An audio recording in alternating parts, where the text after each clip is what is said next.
fantastic. That's because the QC Kinetics natural biologic treatments use your body's own healing power to restore damaged tissue in your hips, shoulders, back, and knees, providing long-lasting relief. Now I'm back at the gym. I'm 100% feeling great. If you're tired of suffering with pain from arthritis or injury, call QC Kinetics now for a free consultation. Call QC Kinetics, 937-936-0325. That's 937-936-0325. 937-936-0325. Listen to this station anytime, anywhere on Odyssey. Odyssey is your new audio home for all the music, news, sports, and podcasts that matter to you. Odyssey. That's AUDACY.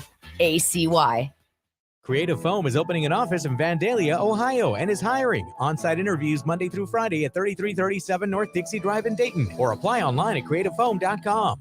Mornings at 10 Eastern on ESPN Radio. Plus, you can watch and listen on the WYNG 1410 Dayton. Dayton's ESPN Radio. It's the Justin Kinner Show with Kev Nash. Right here on 1410 ESPN Radio.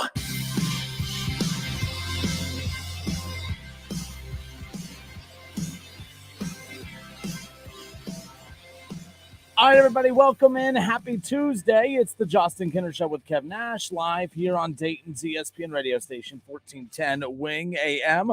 I hope everybody's had a great day and has at least enjoyed what might be one of the last warmer days that we're going to get to experience here for the remainder of 2022. But excited to be hanging out with each and every one of you. We are off and rolling.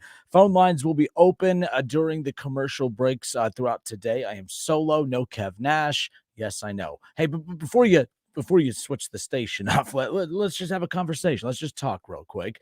There's lots of ways to interact with the show. Of course, the Justin Kinner Show Facebook page. If you haven't done so, make sure you like and subscribe to that page, because that's where you can listen and watch and interact with us daily. We post daily content there. You can watch the show there, interact with us, and have some fun there. Or you can listen the old school way at 1410 Wing AM, or stream us live at wingam.com. But excited to be hanging out with all of you here this afternoon. So I threw this question out earlier on the Facebook page for you Cincinnati Reds fans. Again, the World Series, game one of the World Series is going to be coming up on Friday, which I kind of like that they're letting this kind of breathe a little bit, right? Like, it just seemed like the second that the Guardians and Yankees game series, ended. I mean, I feel like that just ended 2 days ago. And since the end of that Guardians-Yankees series, the Yankees have already lost to the Astros, and here we are. The World Series is set. The one thing about baseball that fascinates me, it's a sport that is constantly trying to speed things up. They think the sport is too slow, but the one thing that I think that they should focus on slowing down is a little bit of the postseason. Like, let's be real here. Baseball starts in March, February, technically.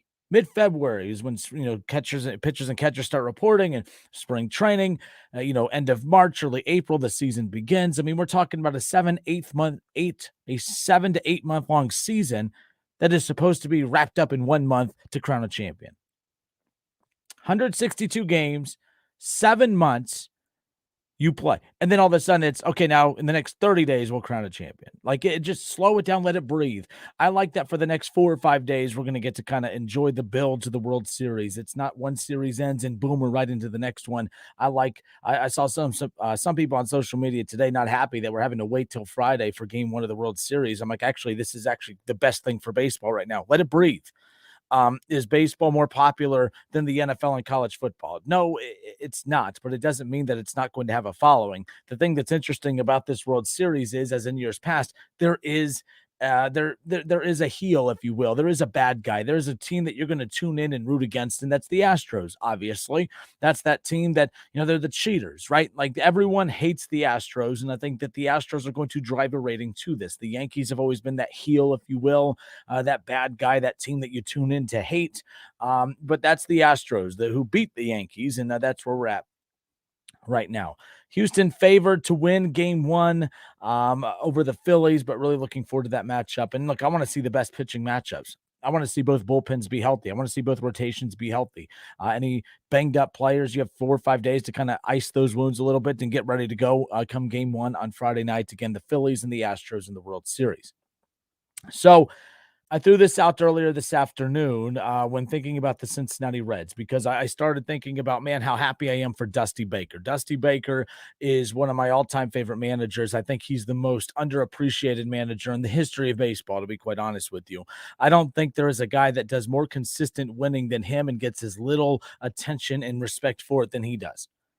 I mean, I've seen guys like, like right now, we talk so much about some of these managers, or we don't talk a lot about managers in baseball anymore because so many new faces come in. They last a couple years, out they go. David Bell is not it's not a name that's known around Major League Baseball. You throw that name out, I think the Bell name might ring a bell, if you will, but I don't think it's a name it's not a star manager's name. Like there's not a lot of star managers left anymore. When I grew up, especially in the NBA, the NFL and Major League Baseball, the managers were just as much a part of the storyline as the actual players and the team itself. There were villains. There were managers who were villains. Ozzie Guillen will always be one of my favorite managers. He was a character all in himself. Obviously with the Yankees always being a storied franchise there, with the Red Sox. It was always about the managers. Now it's very, very little about the managers. But one manager I always remember hearing about and talking about and having an opinion about growing up was Dusty Baker. Remember, he ruined all these arms. He ruined all these arms. He didn't know how to operate and use a bullpen, and he basically ran guys into the ground. But man, it is so hard to find guys like Dusty Baker. And what I mean by that is it's so hard to find guys that win. Dusty Baker has won 2,093 games in his 25-year career. 2,093 victories. He's won over 2,000 games in 25 years. All the dude does is win. He's one of the winningest managers of all time. He's one of my all-time favorites. And I got to thinking, someone said, what's the biggest mistake that the Reds made this past offseason? I said, let's go one further. What is the biggest mistake that the Reds made in your lifetime? I'm bringing Dusty Baker up because I believe in my lifetime, the biggest mistake that the Reds made in my lifetime is moving on from Dusty Baker. Moving on from Dusty Baker. As I talked about, Dusty Baker, 2,093 wins in his 25-year career. He won 509 games in 6 years with the Cincinnati Reds alone.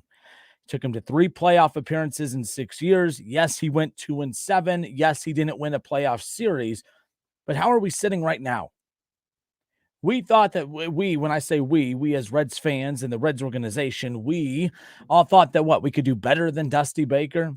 As an organization with a rich, storied history of winning, which really the rich, storied history of winning comes from decades and decades and decades and decades ago.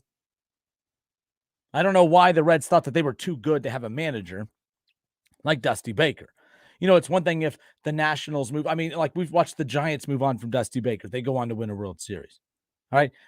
We see a team like the Nationals who get rid of Dusty Baker. They go on to win a World Series.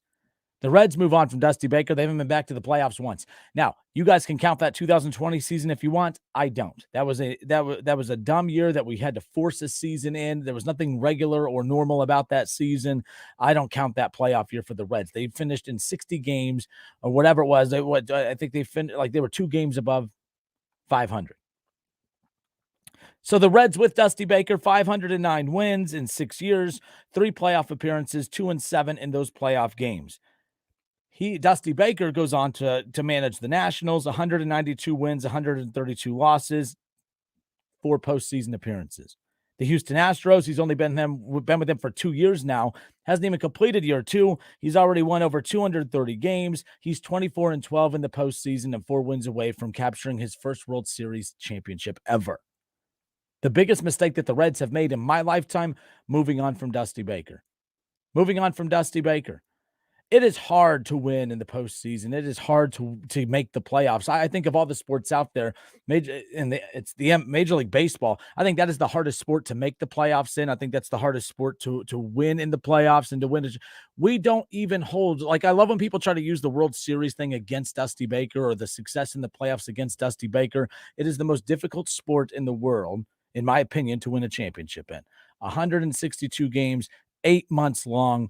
You are hoping to remain healthy and have good luck for 8 months. You know how tough that is to do, and to do it consistently, and for him to manage for 25 years and have over 2,000 wins. I'm sorry. Who the hell are the Cincinnati Reds, even with their rich winning history from decades and decades and decades ago, to think that they were too good to have Dusty Baker? We're heading into the 2023 season, 10 years removed from Dusty Baker. Dusty Baker has taken 2 teams, now 3 teams, to the playoffs since leaving the Reds. He's now back in the World Series, 4 games away from winning potentially his first World Series. Now what about the Cincinnati Reds? Who are the Reds since Dusty Baker left?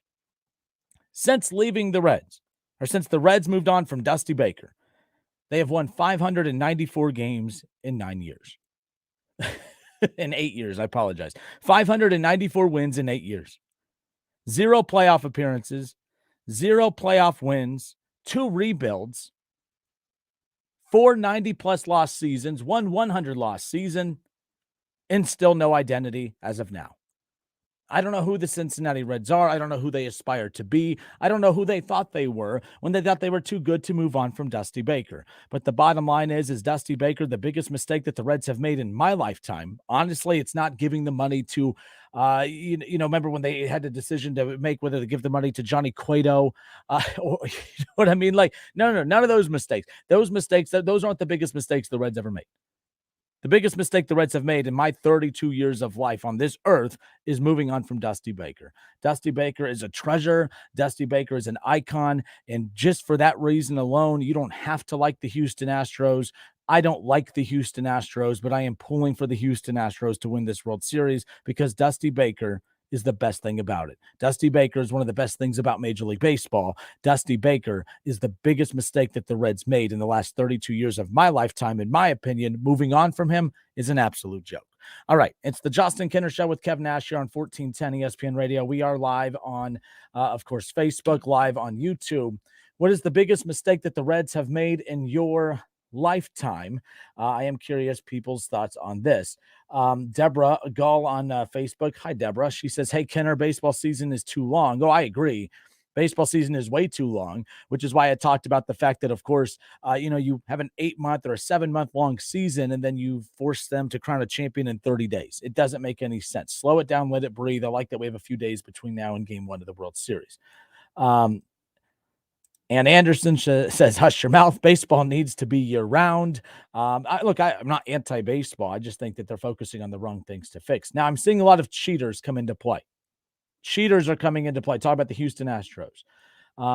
Forrest says the cheaters, the cheating Astros. So look, that wasn't Dusty Baker. Dusty Baker wasn't here for that, which means, by the way, and I'm seeing a lot of, Dusty Baker takes over what was already a stacked roster.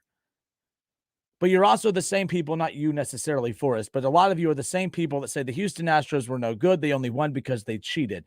Then they move on from A.J. Hinch. They move on from their manager for cheating. They bring in Dusty Baker, and now Dusty Baker has a stacked roster. You can't have it both ways. You can't say that they were a bum roster and banged on trash cans to win a World Series and then follow it up with, oh, no, they're a really, really stacked roster, and that's the only reason Dusty Baker is winning. If anything, I think the team that Dusty Baker took over was the most difficult job in all of baseball because what he took over was the most hated team in baseball. Dusty Baker took over a very weird situation because he came in as a very beloved individual, taking over the most hated team in baseball. And honestly, he's been the best thing that could have ever happened to the Houston Astros because he's kind of he's that middle line guy. You hate the Astros, but in comes Dusty Baker. You have a weird soft spot for him, right? Like you kind of like the guy. So then you don't hate the Astros as much. That's where I'm at. I don't hate the Astros. I don't like the Astros, but I love Dusty Baker. That's why I'm pulling for the Astros in this World Series. I think of all the managers in baseball that have not won one that is currently actively managing, I think he is the one that deserves it more than anybody else. Think about the storied history of him, not just as a player, but as a manager. I mean, he was the manager of the Giants when Barry Bonds, who, by the way, in other sports, I never finished my point earlier. In other sports, we differentiate the best player of all time in the NBA based on how many championships and how many finals losses they have. The NBA championship means a ton to the legacies of NBA players. Super Bowls mean a ton to the legacies of NFL players. World Series, it doesn't mean squat to these players' legacies. It doesn't have as much weight on the careers, but those who are able to add that to their mantle, those managers and players who are able to accomplish that, I think it intensifies their resume as some of the best of all time. Dusty Baker deserves more respect than what he's getting, and I think that the job that he has had to take over, it wasn't an easy job. People said, oh, well, he had the best roster in baseball. It was the easiest job there. It was not the easiest job. Every ballpark booed them like crazy. You had to fear about, people throwing stuff at the players coming out. You had to fear about opposing pitchers continuously throwing at your own players. Dusty Baker took over what was a very tough situation, because to be able to manage this team from a mental standpoint, getting them to buy back in, hey, it's unfortunate what happened, but let's focus on the task at hand, which is knowing that we have a lot of talent in this dugout, in this clubhouse, and let's put it together. Let's forget about what happened in the past, and let's show them that the talent in this clubhouse is why we are at the top of our game and has nothing to do with banging on trash cans. The idea that the Astros only won is because of banging trash cans, that's silly. I think it was dumb of them to have to bang on trash cans to do it, but that's like saying the only reason Tom Brady was as good as he was in New England is because of flat footballs. I don't think that drones and flat footballs is why Tom Brady won in New England, and I don't think that banging on trash cans is why the Houston Astros won a World Series years ago. But I do know this, if the Astros win the World Series this year, it is all because of Dusty Baker and the way that he was able to take over this, what should have been a drowning situation, and made it flourish. They won a ton of games last year. They won over 100 games this year, and they're the only 100-plus win team that was able to continue dominating in the postseason like they did in the regular season. Yes, they have talent, but it's tough to win. The Yankees are proof right there that having talent is not enough to win in Major League Baseball. You have to have someone out. You have to have someone there that's going to push you to that next level. That's Dusty Baker, and that's what he's doing with the Astros. All right. As I mentioned about myself today, so phone lines are officially open. 518-1410, 518-1410. Give me a call. The biggest mistake that the Reds made in your lifetime is what? To me, the biggest mistake that the Reds have made in my lifetime, moving on from Dusty Baker. They've been an absolute embarrassment since then. Dusty Baker, all he does is win, win, and win some more. And I'm pulling for him to move on to continue to win his very first World Series in his legendary 25-year career. 518-1410, more of the Justin Kinner Show with Kev Nash when we come back.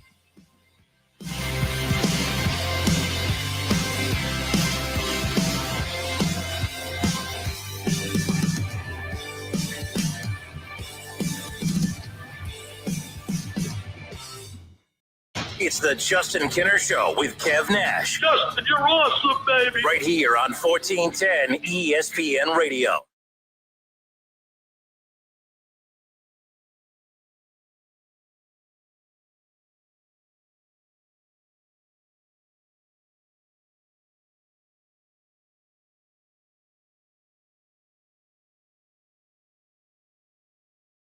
I'm Pete Spivak for 1410 ESPN Radio. Weather is brought to you by Cullet Propane. 98% of their customers recommend Cullet. If you wouldn't recommend your current supplier, check them out at culletpropane.com.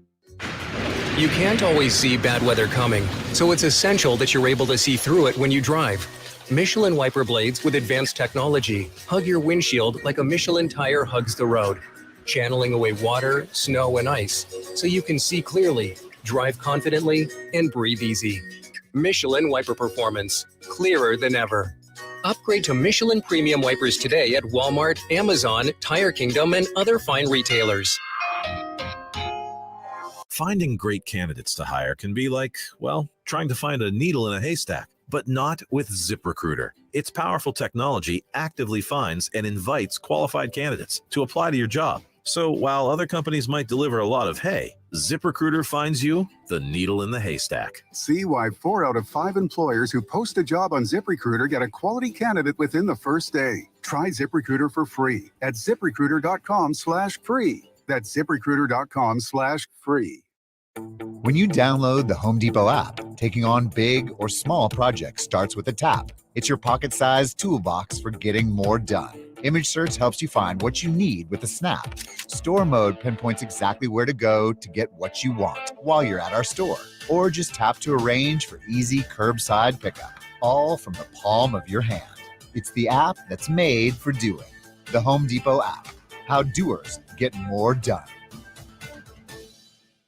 You can't get much for $5 these days, unless you go to Wendy's for a $5 Biggie Bag. Get your choice of double stack, junior bacon cheeseburger, or crispy chicken BLT, plus 4-piece nugs, fries, and a drink, all for just $5.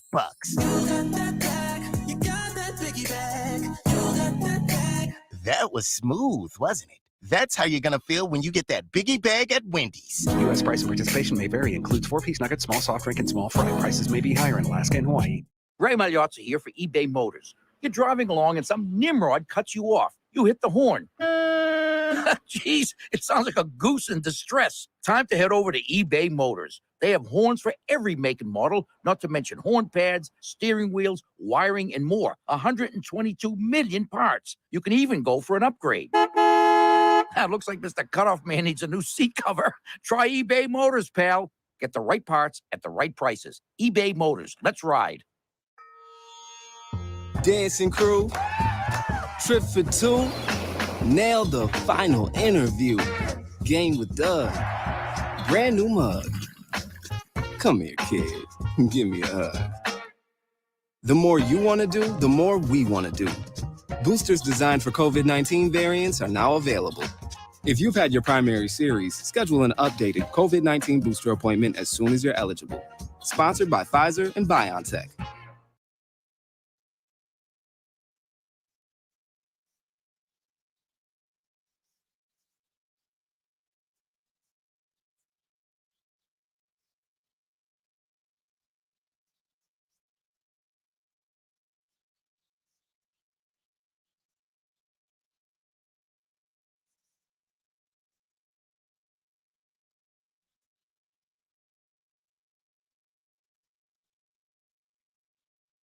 Fall is here. That means Rob's Beer Barn has all of your favorite fall beers and other seasonal refreshments. Rob's Beer Barn has you covered for all your fall and Halloween gatherings. At Rob's, you can find all the ice-cold refreshments you'll need. Craft, imported, local, and seasonal beers. Fine wine, snacks, and ice. Plus, Rob's has apparel. Rob's Beer Barn is hiring. Stop in and find out about the great opportunity. Rob's Beer Barn on Indian Ripple Road at Darst, just a mile east of the green. Rob's Beer Barn. Just look for the beaver.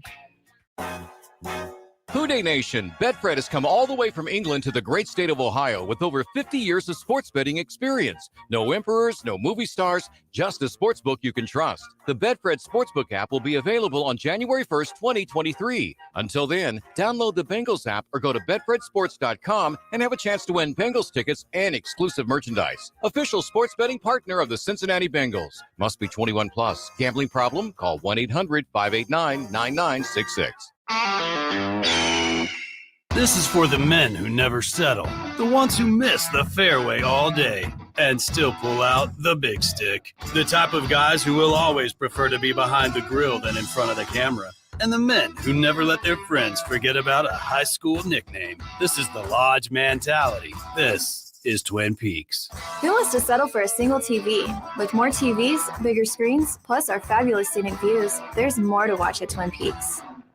The IRS doesn't mess around. If they want your money, they'll take it. They can take your paycheck and bank accounts too, even threaten your home or business. Don't take on the IRS alone. If you owe back taxes, the smartest thing you can do is call Optima Tax Relief. The experts at Optima specialize in a powerful IRS tax assistance program called the Fresh Start Initiative. And their clients that qualify are saving thousands. One call starts the process to stop the demand letters, stop aggressive collection actions, and stop the IRS from targeting you. But don't delay. It's important to act now while you still have options. Optima is A+ rated with the Better Business Bureau. Optima has already resolved over $1 billion of tax debt for their clients. Get your life back. For tax help you need, for tax help you can trust, call Optima now for your free consultation. Call 800-364-9188. 800-364-9188. 800-364-9188. Optima Tax Relief. Some restrictions apply. For complete details, please visit OptimaTaxRelief.com. The best audio entertainment this fall is on Audible. It's the home of storytelling with audiobooks, exclusive originals, popular podcasts, and more. All in one app. Sign up for a free 30-day trial at Audible.com. It's the Justin Kinner Show with Kev Nash. Trick or treat. Right here on 1410 ESPN Radio.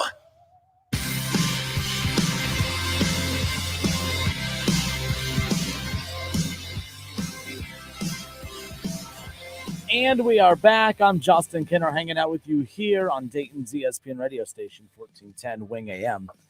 We're also Dayton's radio home of the Ohio State Buckeyes. And coming up this Saturday, Ohio State, Penn State, a noon kick. Finally getting a couple of these noon kicks back into the normal scheduled spot, right? Like I love the night primetime games and everything like that, but it's nice to kind of get back into this noon slot a little bit. At least I've changed my mind on how I feel about these noon kickoffs. We'll get into some college football talk around the corner. The very first college football playoff poll will be released a week from tonight, and we'll talk about that with ESPN Radio's Jason Fitz coming up later on in the show.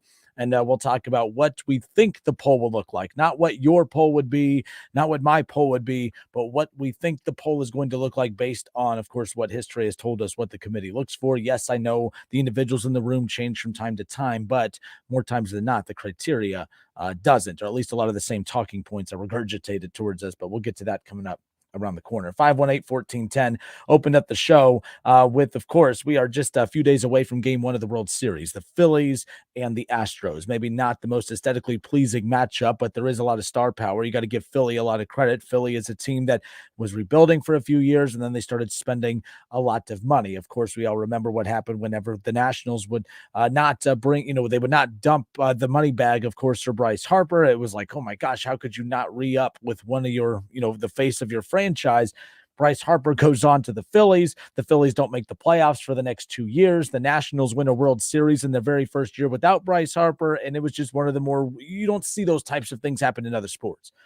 Tom Brady leaves the Patriots. They're drowning for going on year 2 now, right? Or year 3 now, right? Like when star players leave a franchise, they drown. When LeBron left Cleveland twice, they drowned. That's just what happens. You don't lose your star player. You don't lose your franchise player. And then all of a sudden, it's as if they never left. You just keep on winning. Unless you're, of course, I guess the Seattle Seahawks too. But as I said, Russell Wilson, one of the most overrated players anyway, so I'm not really shocked that that's happening right now, but that's besides the point. The Cincinnati Reds, though, as I'm watching and preparing for this World Series coming up, it's really cool because I'm a big Dusty Baker fan. I'm not a big Astros fan, but I don't hate the Astros like everybody else. Everyone else talks about, oh, man, they cheated. They banged on the trash cans, the sign stealing, and yada, yada. Folks, the only difference between the Houston Astros and pretty much every other team in baseball is they got caught. I say the same thing in college football. Oh man, Alabama, they cheat to get their players. Texas A&M, they cheat to get their players. Folks, Ohio State's doing the same thing. They just don't get caught. Like, you know who I cheer for? Teams that don't get caught. Just don't get caught. They're doing what everyone else is doing. They're doing what they got to do to keep up with everybody else. They got caught. That's on them. They should be embarrassed because they got caught. That's basically what it comes down to. Oh, Kenner condones cheating. Stop being soft. Your team's doing it too. Just let's all. If the Reds are not cheating, they should, because my goodness. And if they are cheating and they still lose 100 games, that's even more embarrassing. But anyways, if you're going to cheat, at least cheat to win. I mean, my goodness, at least the Astros got a World Series out of it. Point is, it doesn't bother. Like, I don't care about that. I don't have any ill will towards the Houston Astros because of the previous story. I think the biggest storyline in sports is what Dusty Baker has done with this team. What a lot of you guys see is an organization and a team that had a stacked roster already, and then he comes in and takes it over, and that it has nothing to do with Dusty Baker, and that it has everything to do with the talent on the Astros roster. You don't realize that baseball is the most mental game of them all. So for Dusty Baker to come in and tell this organization that, hey, what you guys did was wrong. Yes, it's not right, but hey, we're still very talented and we just got to focus on the task at hand, which is winning. For him to get that locker room, for him to get that clubhouse and that dugout to buy in and to just focus on themselves and getting better each day and all the annoying other little sports cliches out there. The fact that team bought in and followed him, I love it. I love it. The Reds have a manager that I don't even think that they notice when he walks in a room, to be quite honest with you. I know I wouldn't. Actually, that's not true. Ever since someone pointed out to me that David Bell looks like Robin Williams, now that's all I see. I think I would recognize him when he walks into a room now. But that's not the point.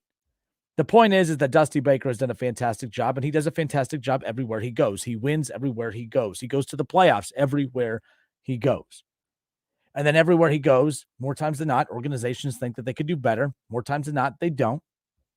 The Cincinnati Reds are a prime example. The Cincinnati Reds thought that they were too good for Dusty Baker. They thought that they were too good for Dusty Baker. And, at least some of the teams like the Nationals and others have gone on to win a World Series without Dusty Baker. The Cincinnati Reds haven't even been back to the playoffs since. Now, you can count the 2020 season. I do not. The biggest mistake that the Cincinnati Reds have made in my lifetime is moving on from Dusty Baker. And that's the question I threw out to everyone to open the show today. In your lifetime, and I know we all vary in age, For some of you, there's a lot more years to include that would open the door to more mistakes that you can include in your examples than mine. But I do not believe that the Homer Bailey contract is at the top. I don't mind knowing what I know now. The fact that the Reds invested into Joey Votto, the fact that the Reds invested into Homer Bailey, the fact that they technically did invest into Brandon Phillips, although not to the peak that we had anticipated, it just shows that 10 years ago, they were willing to spend the money. I keep asking, when is the next Homer Bailey? When's the next Joey Votto? When are we going to see that next player get paid? I don't want a repeat of what happened with Homer Bailey where the money goes to the wrong player, but you never really know when young players are coming up and they're hot. I mean, my goodness, can you imagine if the Reds would have waited one more year to pay Eugenio Suarez? Eugenio Suarez had a very good year with the Cincinnati Reds, and they paid him, and they got him for about $15 million a year, and it was a heck of a contract, right? Had he had that very next season where he hit about close to 50 home runs, and he was one home run away from, I believe, getting number 50 that year. Imagine if they would have given him that next big contract. You remember how he just kind of dipped off? Would we have been mad that they would? No, we would have loved that they paid Eugenio Suarez back in the day. And then we would have been angry at them because it didn't pan out. You know, what if Homer Bailey would have hit? Then we would have loved it, said it was a great contract. You can't sit here always and say that the Reds were dumb for paying money to a pitcher that was showing signs of greatness to begin with. It wasn't just the back-to-back no-hitters. It was the fact that your best ability is your availability. And at that time, was he better than Johnny Cueto? No, but he was definitely more available than Johnny Cueto. Johnny Cueto was hurt for back-to-back seasons. And when you're hurt for back-to-back seasons heading into a contract year, it's kind of tough for a team to feel confident to invest into you long-term. Johnny Cueto was clearly the better pitcher between him and Homer Bailey, but the organization decided to go with the safer of the two, at least in their eyes at that time, and they went with Homer Bailey. Now, backfired. It didn't work. But you know what? I miss those mistakes because those mistakes were at least them making an effort to try to keep players. Now they're letting players go. But the biggest mistake in my lifetime was not a player that they let go, but a manager that they let go. Dusty Baker was the best thing to happen to the Reds in my lifetime, and we're watching and we're seeing it now. He wins everywhere he goes. He won in San Francisco. He won in Chicago. Hell, he won in Cincinnati, and it wasn't good enough, so they moved on from him. He won in Washington. All right, and now he's winning in Houston, and he's 4 games away from getting his first World Series in his 25-year legendary career. The biggest mistake the Reds made in my lifetime, moving on from Dusty Baker. The Reds with Dusty Baker in 6 years, 509 wins, 3 playoff appearances. I'll take that. 2-7 in the playoffs. I get that was the frustration, but that's good. Those are good problems to have. I would kill for those problems. Oh, man, we can't win in the playoffs, but we're getting there.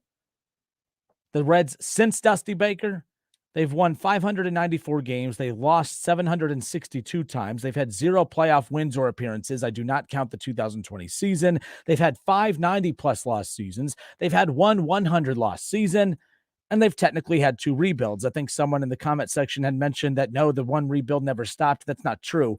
Remember, folks, a rebuild, when it starts, it doesn't end when the team becomes good again. It ends when they start investing money into the roster. And guess what? When they traded away Todd Frazier and they traded away Jay Bruce and they traded away Chapman and all of those guys, and they moved on from all of them, that's when they brought in all the players in those trades. They developed them. They called them up. They didn't work.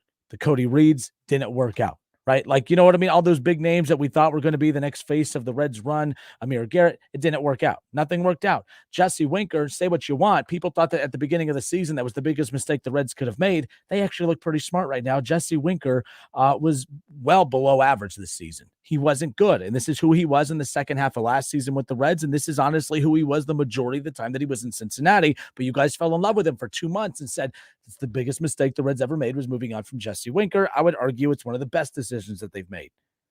The point is that rebuild ended the second that they traded for Trevor Bauer. It's that rebuild ended the second that they traded for Sonny Gray. That rebuild ended when they went out and got Mike Moustakas and they got obviously Castellanos and they went and got Wade Miley. Folks, that rebuild ended the second that they invested in the roster, which I give them credit for at that time. It did not work out, but the rebuild ended at that point. And they started a new rebuild this past offseason because that second run, again, did not do anything. It did not work. All right, enough of me. 518-1410, the biggest mistake the Reds have made in my lifetime, moving on from Dusty Baker. What say you? 518-1410. Let's go to Steve. Steve, kick us off, sir. How are you? Hey, Justin, I'm fine. Before we go and start on the Reds thing, I want to ask you a question about your Van Wert Cougars. What do you think going forward this year for them in the football playoff? First of all, yes, I saw that you asked that on the Facebook page earlier. Look, I love what we do here. We get to call high school football every Friday night. The only downside is I have not been. We've been doing this for 6 years now on WING. I have yet to be able to go home to watch my Van Wert Cougars all the way up a couple hours north of here. But they're playing Wauseon. It's the same team that they played last season in the first round, and they throttled them then. It's a different team now, but this Van Wert team, they're 9-1, and their only loss was against Wapak, who I believe it was like a botched snap that led to them getting a punt return or something crazy. I mean, it was just a wild ending. But Van Wert's good. I think they win again in advance. I think they make an impressive run. Well, I do too, and I tell you You're what, from Parkway, correct? You're from Parkway, right? Correct. So you're up in that back area. Okay, cool. Yep. And I cannot believe Marion Local throttled Coldwater the way they did. But Coldwater's in another division, so they'll still go far in the playoffs too. But worst Reds thing in my lifetime, and it ages me, is letting Frank Robinson go. That is the worst thing I think in Reds history ever. But what irritates me about the Reds right now is, I agree with you on Dusty Baker all day long. I mean, I would take Dusty Baker over what we have now. I think the old-time managers, and I'm calling old-time managers, are guys that go with their gut and not so much the analytics. I think if you go over the past 10, 15 years, all these old-time managers are the ones that are getting them there. You know what I mean? Mm-hmm. That's why I was kind of, to be honest, when La Russa was with the White Sox, I'm not going to lie to you, I became not a White Sox fan necessarily, but I was really pulling for the White Sox to have success because I wanted the old school guys to show that while everyone's enamored with this new school boring model of calculators and analytics, that the way to win in today's baseball is still the old school model, which Dusty Baker, to his credit, has been a blend of new school with old school mentality. And that's how it should be. I don't think it should just be one way or another. I think it should be a blend. We've gotten too far away from that old school baseball mentality. And honestly, we got away from something that we had no business getting away from. I'm all for progressing and obviously advanced using analytics, but at a certain point, you can't replace everything we've done in the 100 years before with this new model. So I love what Dusty Baker's doing. And I'm willing to bet you in the ninth inning, in a situational thing, Dusty Baker 9 out of 10 times is going to go with his gut, not even look at anything analytical because he's got so much knowledge of the game, and I think that's the way managers manage. But what irritates me about the Reds most of all, there has to be a mix between a star or two that you can bring in and the talent that you can develop. They can't seem to get that put together. You know what I mean? I mean, you got to bring in a couple guys that are worth money, but you also have to develop these guys and not let them go. Just keep them around a little bit. Like getting rid of some of the pitchers we got rid of this year, didn't necessarily agree with. They could have kept one or two of them around. Well, who would that be in your opinion? Mainly because, like the Sonny Gray thing, he wasn't a developed Red, although I still didn't think they needed to move on from him quite yet, but that's whatever. But like as far as like Amir Garrett and Cody Reed from the previous season, like I think we had seen them long enough. We saw them be brought in to try to throw into the rotation. It didn't work in the rotation. So then the Reds try to pull one over our eyes and say, well, don't worry, we think they're going to be great in the bullpen. And then we bought into that, and then that didn't work. I think we had seen enough of those guys. That's just me. I'm not saying you're wrong, but are you talking about those guys, or are there other guys like Finnegan and others who came up that the Reds moved on from very quickly? Yeah, those guys, the guys that they developed, and then they could have had potential. They could have done some things, but they just can't seem to put a mix together, of old players and new players. Look at Tampa Bay years ago. They had a no-name roster, and what they do, they won the World Series with a bunch of guys that bought into being a team, which is, I think, a lot of what Dusty Baker did with here at the Astros. First off, they don't have the best lineup in baseball. The Dodgers have the best lineup in baseball. Where'd the Dodgers end up? Oh, there's a lot of 100-plus win teams, too, that with really good lineups and everything. But you're right. The Dodgers just floundered right off the bat. And it's, and I look at the Yankees, too, who were so enamored with chasing Aaron Judge's record down the stretch that I think they kind of got away from what was important, which was mentally preparing for the postseason. You almost have to wonder if his record chasing, and he's not selfish or anything of those like that was still fun to watch. But you got to think that the mentality of the Yankees going after that record versus, mentally focusing on the playoffs, and it's tough to do. It doesn't surprise me that they kind of withered out a little bit. Well, it's going to come down to pitching. Yankees didn't have any pitching, which is where I think Houston has it up on the Phillies. Houston has a lot better pitching lineup than what the Phillies do. I don't think you're going to be able to go into the World Series and continue relying on the bullpen so much and win. The Houston starters are a lot better off than the Phillies are. But I'm still rooting for the Phillies because I like Schwarber, local guy. Yeah, I saw that you posted that too. I forgot he was local without having Tom Brenneman here to remind me every single time the Cubs and Reds played. It kind of threw me off, right? But yeah, it's been fun to watch him kind of pick up where he left off in Chicago too. So, and then you have Castellanos on the Phillies as well. So I'm pulling for different individuals, but like I said, for me, I think that this might be the last chance Dusty Baker has. So I think it's more important for him than anyone else. But obviously, I don't really have a horse in the race outside of just pulling for the storyline of Dusty Baker, of course. So we'll see what happens. All right, Dustin, have a good one, man. Talk to you soon. Take care, Steve. Appreciate you. All right, 518-1410, 518-1410. That's the number to call and jump in on the conversation. Yeah, that's kind of where we're at with that. So the Homer Bailey thing, I keep seeing people, and I think that's fair. That's if I had to guess what other people were going to say regarding the biggest mistake that the Reds have made in their lifetime, especially for the younger folks like closer to me. That's not a shot at old people. I don't think I'm that young, but anyway, it doesn't matter. The Homer Bailey thing has been brought up a lot in the chat section. And the Homer Bailey thing, like I said, last thing on this, I am not saying that the Reds made the right decision to pay Homer Bailey. However, at that time, Johnny Cueto was not healthy. He was the better pitcher. But if you're a team like the Reds that is not in a position to throw money all over the place, you have to make a wiser decision. You can't take as much of a gamble. And I think Homer Bailey was less of a gamble. His numbers were ascending each and every season. All right, it wasn't about a win-loss record. It was honestly about how many games he started and appeared in, which was more for that 3-year stretch leading into that contract offer or that contract than what Cueto was those years before. Now, unfortunately for the Reds, the second Homer Bailey got that contract, Johnny Cueto comes out and he has like an ERA under like 3. It's like a 2.4, whatever. And Johnny Cueto had no run support that season. Johnny Cueto should have won a Cy Young for the Reds years and years and years ago. Let me see, what season would that have been? Make sure we're on the yeah. So it would have been the 2014 season. He had a 2.25 ERA. He was fantastic. Okay, he was fantastic. Before that season, though, he had only started and showed up in 11 games. 11 games.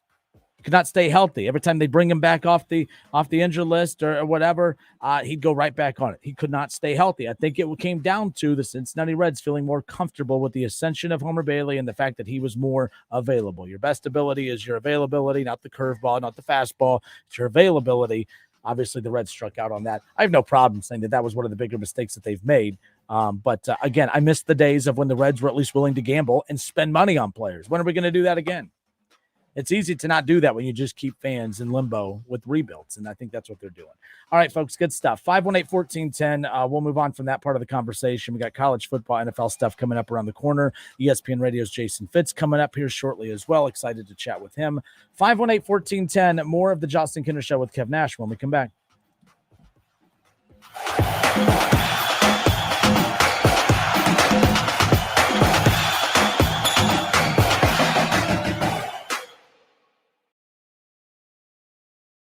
The Justin Kinner Show with Kev Nash. Presented by Brad Mays with Home Experts Realty. Weekdays at 3 p.m. on 1410 ESPN Radio.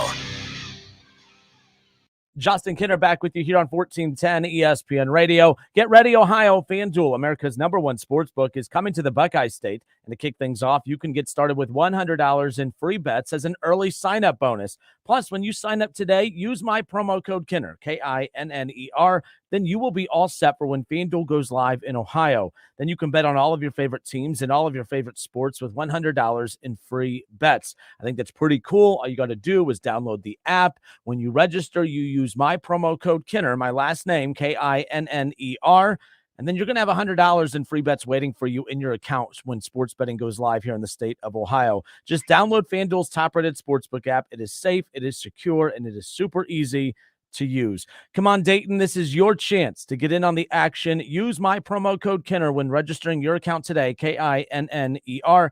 Have $100 in free bets waiting for you. Come on, it's a heck of a deal. Make every moment more with FanDuel, the official sportsbook partner of the NFL. If you need new roofing, siding, or gutters, skylights, or patio enclosures, if you're a homeowner or business and need someone you can trust, don't take a chance. Enhance with Lance. Lance Roofing and Siding in Fairborn has been satisfying customers since 1993 and hold an A+ rating with the Better Business Bureau. Lance Roofing and Siding, 8460 Dayton Springfield Road in Fairborn. Call for a free estimate at 864-2722. That's 864-2722 or online at lanceroofing.com. Do you have an old sports program, baseball, photo, ticket, or game-used equipment just collecting dust? Sports Investments wants to buy your sports memorabilia. They're also interested in old sports cards and also buying political, aviation, and entertainment items. Bring your collectibles to Sports Investments and get a fair value on the spot. If you decide to sell, they'll pay you immediately. Sports Investments is the largest buyer of memorabilia and cards in the area since 1993. Sports Investments also feature the best selection of autographed memorabilia, sports cards, and other collectible items for sale, including all your favorites like Tiger Woods, LeBron James, Joey Votto, the Bengals, the Browns, the Big Red Machine, UC, XU, UK, MKU, UD, Louisville, Notre Dame, and Ohio State, just to name a few. You'll enjoy the experience of dealing with the Walter family. Call them at 513-891-5000. Email adam@sportsinvestments.com or visit them on Montgomery Road, right off I-275, just 40 minutes from WING. If you're looking to obtain a quality education at a low price, look no further than Clark State. With over 160 degrees and certificates available, Clark State has a path for you to reach your goals. Our tuition rates are one of the lowest in Ohio, so getting that degree is easier than ever without breaking the bank. For more information about Clark State, visit us at www.clarkstate.edu.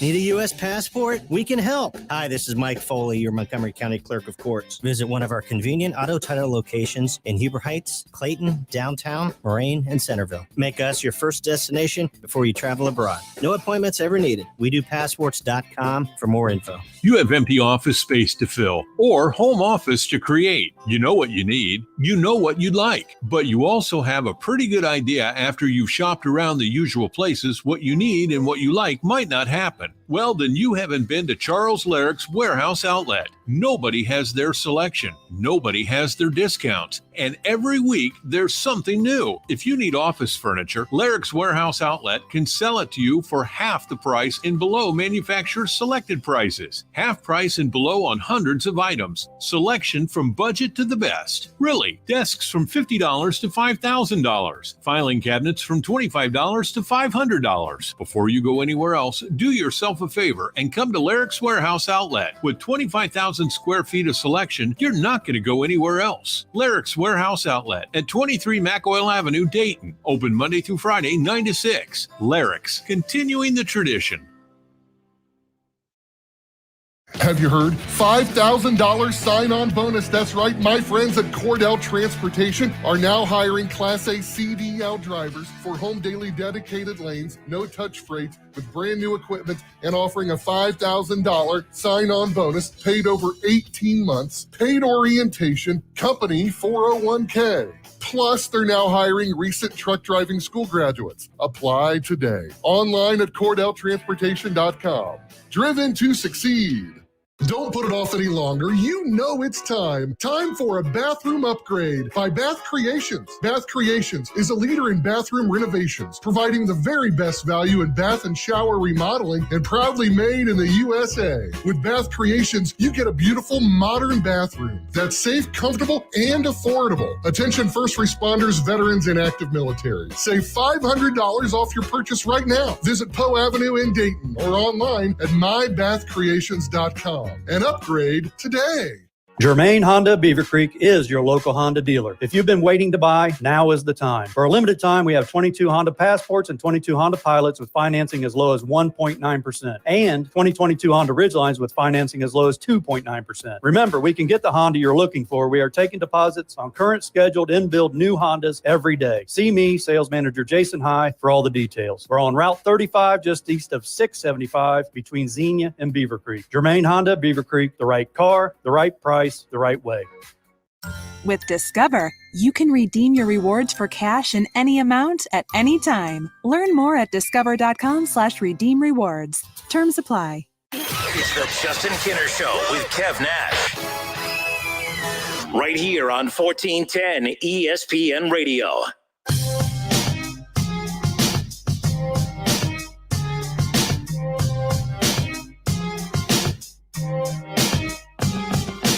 1 week from tonight, the very first college football playoff poll will come out, of course, and pretty excited about that. Finally, we can get to the point where we're talking about the polls that matters, right? We talk about this all the time about, how important is that very first college football playoff poll. I think it's actually very, very important, mainly because of the fact that it's the first opportunity we get to see exactly what the committee is going to be looking for. I've said before, a lot of times people say, well, that's like saying when you're in college, the only test that matters is your final. Who cares about the very first test of the semester? I'm like, well, I totally disagree. A lot of times when you are, when you're taking a class in college, the very first test from a professor that you're not very familiar with, you kind of get to see how he or she sets up their test, how they word certain things, what exactly they're looking for in any kind of extended response type situations or anything along those lines. Sure, you know that first test doesn't matter. You could fail that first test and then pass the rest of them, and then you'll be fine. But at the same time, I think the very first test you take in a college class, you kind of learn the professor a little bit as far as what they're looking for. What are some of the nitpicky things that they like and don't like, and those types of things. So I kind of view the very first college football playoff poll as being very similar. Sure, the first one doesn't matter. All that matters is how you perform on that final one. But at the same time, the very first poll, they'll tell us what they're looking for. Right now, there's the big debate about whether or not Ohio State's played anybody or not. Actually, it's not really a debate. They haven't played anybody. But the point is whether or not that'll weigh them down come the very first poll a week from tonight. So if Ohio State's number one a week from tonight, then clearly they're not looking completely at the strength of schedule or a weak or a strong schedule or what have you, because if they're able to put Ohio State number one overall without them playing anybody, then clearly they're telling you that, okay, we don't put as much emphasis on that as maybe previous college football playoff committees. So that's why I think the very first playoff poll a week from tonight is very important, is because we as fans and the teams involved and the coaches and everything, and the conferences, they'll learn exactly what the committee is technically looking for. That's why I believe it's very important. So I know what you guys are trying to say. Oh, it doesn't matter. It doesn't matter. It does matter. I think it matters a lot. So we'll talk about that coming up around the corner, that very first poll that comes out. What can we expect? We'll get into that coming up around the corner. Last thing to close out this Dusty Baker conversation. I asked earlier, what's the biggest mistake that the Reds have made in your lifetime? And I found this one to be interesting. The biggest mistake, let me fix that. So there we go. The biggest mistake by the Reds in my lifetime. This is from Scott Campbell on YouTube. He goes, holding on to players until after the 2015 All-Star game. It's the most recent mistake outside of Phil's egotistical comments. That's a good one. Scott, that's actually a very good one, because it's one that I forgot about. Yes, we talked about the rebuild earlier. And the very first rebuild that the Reds started back in 2015-16, we knew that rebuild should have started in 2014. Dusty Baker, the last time he was with the Reds was in 2013. They should have technically, once they moved on from Dusty Baker, they should have just blown that whole roster up anyways. They knew that they were not going to be able to afford any of those guys. Once they paid once they paid Votto, and once they paid Homer Bailey, they weren't going to be able to, they weren't going to extend or keep Todd Frazier long-term, or Jay Bruce or Brandon Phillips or any of those guys. The second that they were not a part of the long-term plan, they should have moved on from them. But we all know, Scott, that was the season of the All-Star game that was in Cincinnati, and I think that they wanted there to be a little buzz and excitement about the Reds team heading in.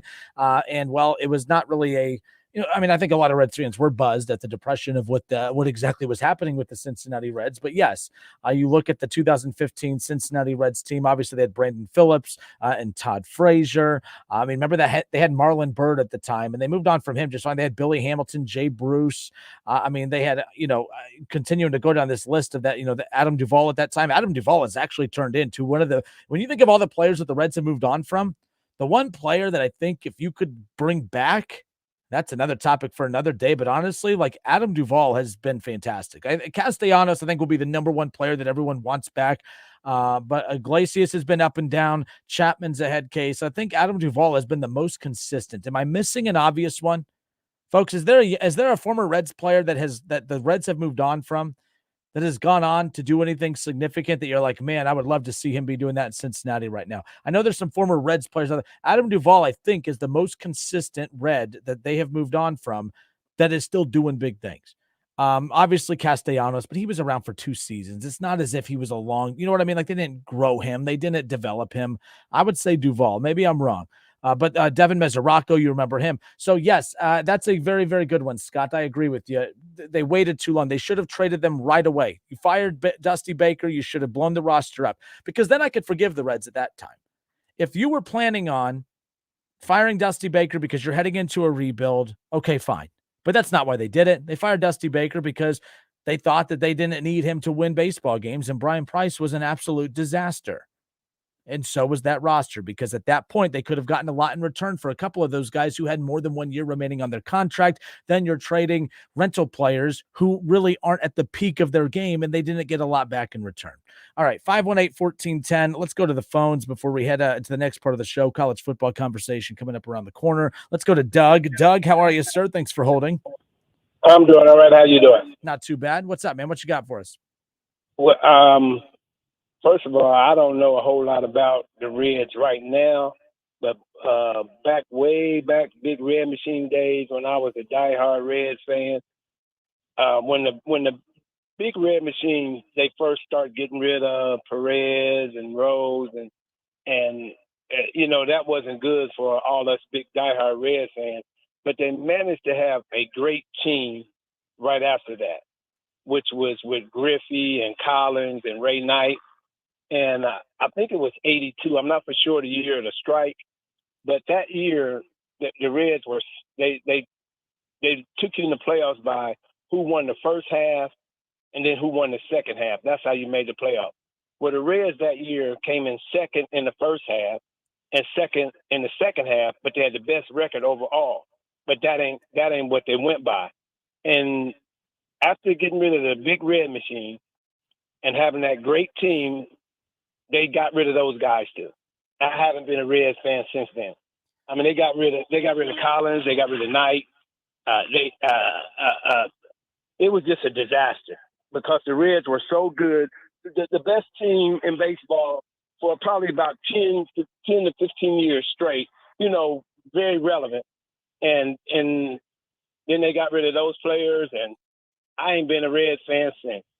But to get rid of those guys after having the best record in the league, but because of a technicality, they didn't get to make it to the playoffs, they should have never disassembled that team. Yeah, so that's the worst thing that they've done since in my existence. No, you're right. And look, and the thing is too, and like baseball, it's so dang hard to keep a roster. Like you're not going to get dynasties in baseball anymore because you can't keep rosters locked in for long term. Like the NBA, you can lock in 2 elite players and build around them for the next, 6, 7, 8 years. On the NFL, once you got your quarterback, you got 10 years to continue to add and kind of manipulate weapons around him on both sides of the ball. You can create dynasties in the NFL. You could do it in the NBA. You can't do it in baseball. It's just, it's not set up for that. And I think that's the problem. I know some people say, they like parity in the league. Well, there's not parity this way. I think this is a tough thing for baseball. There's no dynasties in baseball and there's no parity in baseball. So that right there just shows you like, I don't know how you should either have one or the other. You either have parity in the sport or you have a dynasty. And I don't think, you know what I mean? Like, I just think that baseball's in a very tough spot right now because of that. And, I don't know because even the teams stacking their players with stars, they can't win with them either. That's why, the Yankees get knocked out, the Dodgers getting knocked out. Like, it's not a consistent model. There's no blueprint that works every time. But you know what? I think that, I think the Yankees went downhill when they started trying to just get all top-notch players. Like when they got A-Rod in, they were much better before they started doing that. The Yankees were. And when the Reds got the particular players that I'm talking about, when they had Ray Knight and Collins, they weren't superstars. They were like I said, they weren't none of them. Perez and Johnny Bench and Joe Morgan, them guys were superstars. But Ray Knight and Collins and them, Griffey played a little bit with the Big Red Machine a little bit, and then he was the main catalyst on the next set of teams, him and George Foster.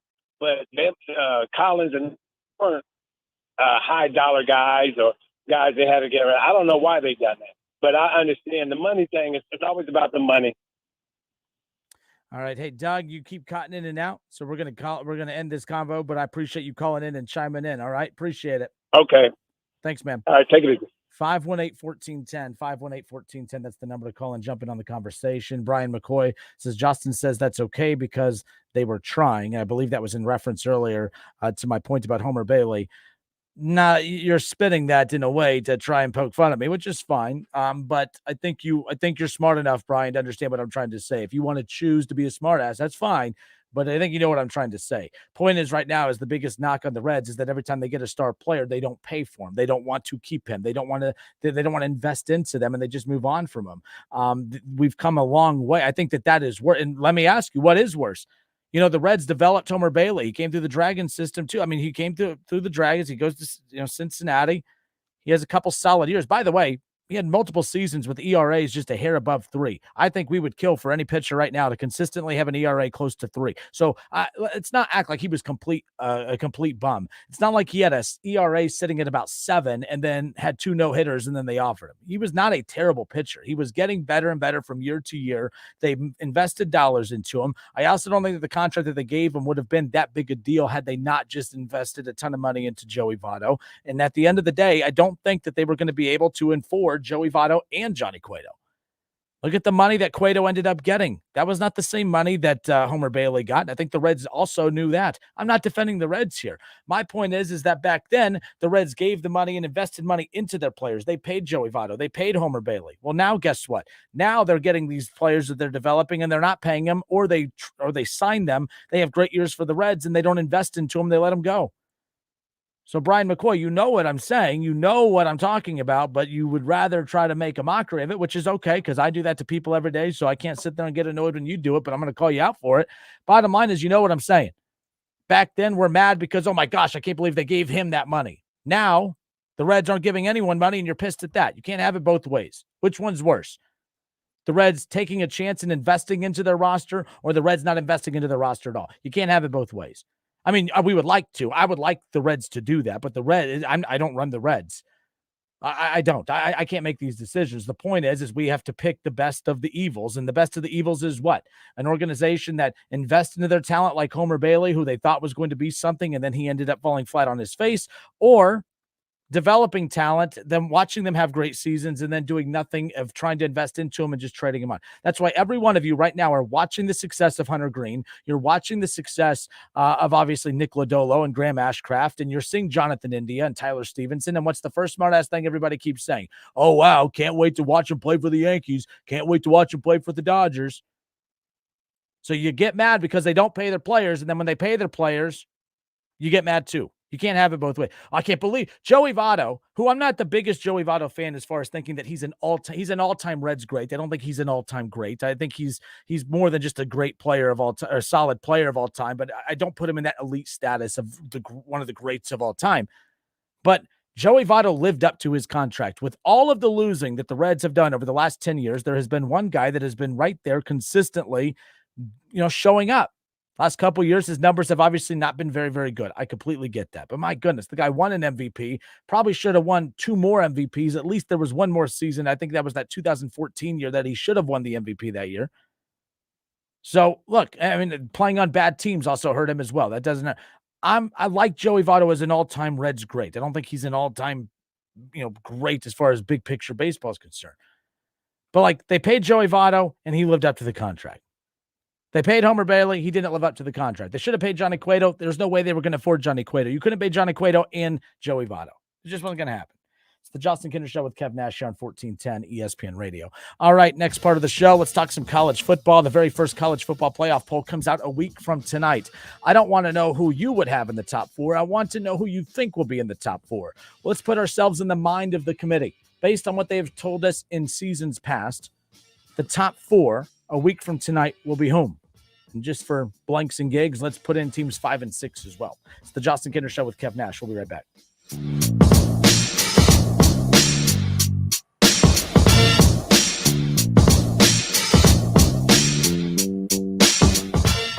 Listen, stream, watch. It's the Justin Kinder Show with Kev Nash right here on Dayton's ESPN Radio, 1410 Wing AM.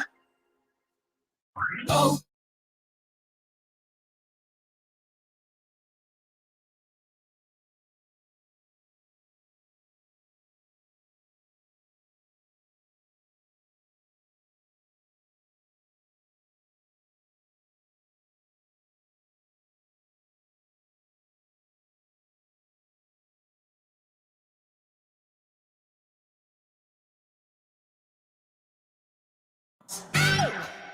When Big Mobile charges you an arm and a leg, they're taking your money and your power. and your arm and leg. Boost Mobile gives your power back with an unlimited plan for $25 a month on one of America's largest 5G networks. We can't give you back your arm and your leg because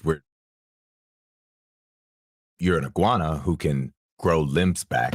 Switch to Boost and get an unlimited plan for $25 a month. Boost Mobile. Unleash your power. New customers only. One line, $25 per month with autopay. Additional restrictions apply. See boostmobile.com for details.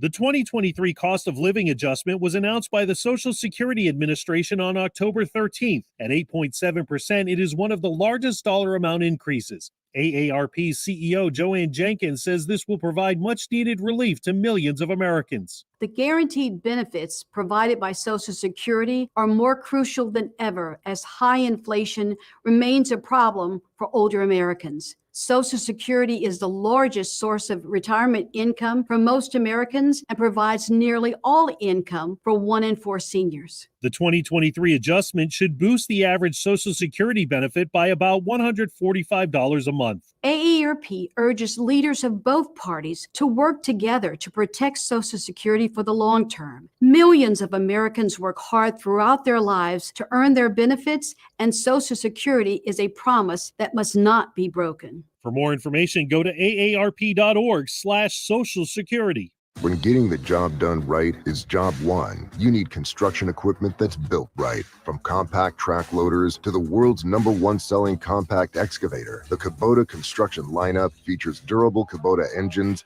more comfort, and the versatility to do it all and do it right. Visit your local Kubota dealer today. Go to KubotaUSA.com for full disclaimer. See Columbus Equipment Company, 7570 New Carlisle Pike in Dayton. Buckeye football season is back.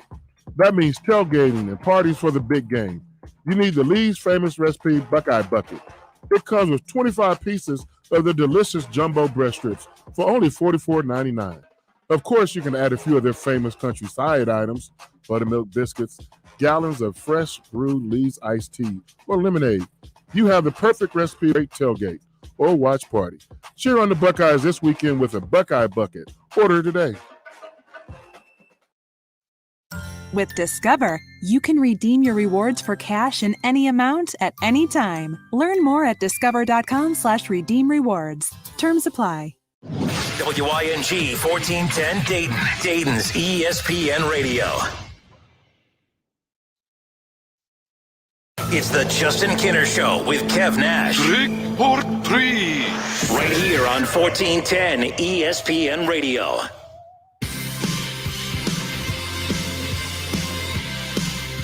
All right, everybody, welcome back. Justin Kinner hanging out with you here on Dayton's ESPN radio station, 1410 Wing AM. I want to let everybody know that I just won $25. I won $25 because a friend of mine said, I bet you can't go an entire hour without talking about the Browns or the Bengals. And I did not mention the Browns or the Bengals once in that entire first hour of the show. So kudos to me. Someone said, I bet you he couldn't even host a show if it meant he couldn't hate on the Bengals. Well, I could host an hour-long show without hating on your team, but I just wanted to remind everyone it's still there, the dislike, but, we'll get to that coming up around the corner. Now, we spent so much time on the NFL yesterday, and we'll definitely get back into some of that here, as we're kind of moving along. The Browns, a lot of Browns players are being mentioned as potential trade targets, and the homer in me is like, why are we doing that? Maybe it's not the homer in me. Maybe it's just common sense. Let's just reverse it here. If the Bengals had started out 2-5, I would definitely think it's foolish for them to be shopping off players. I think it's kind of silly for teams who, again, you bring in players, yes, to maybe some you bring in to help you just for this upcoming season, but I would have a hard time believing that the players that the Browns are being rumored to move on from are players that aren't a part of a bigger picture that go beyond just this upcoming season. So I think it's kind of silly, some of the names I'm hearing, but we'll talk about that coming up around the corner. Buckeye fans, here's the deal. You have a decision to make. You have a tough choice to make. You have to decide whether you hate Michigan or the SEC more.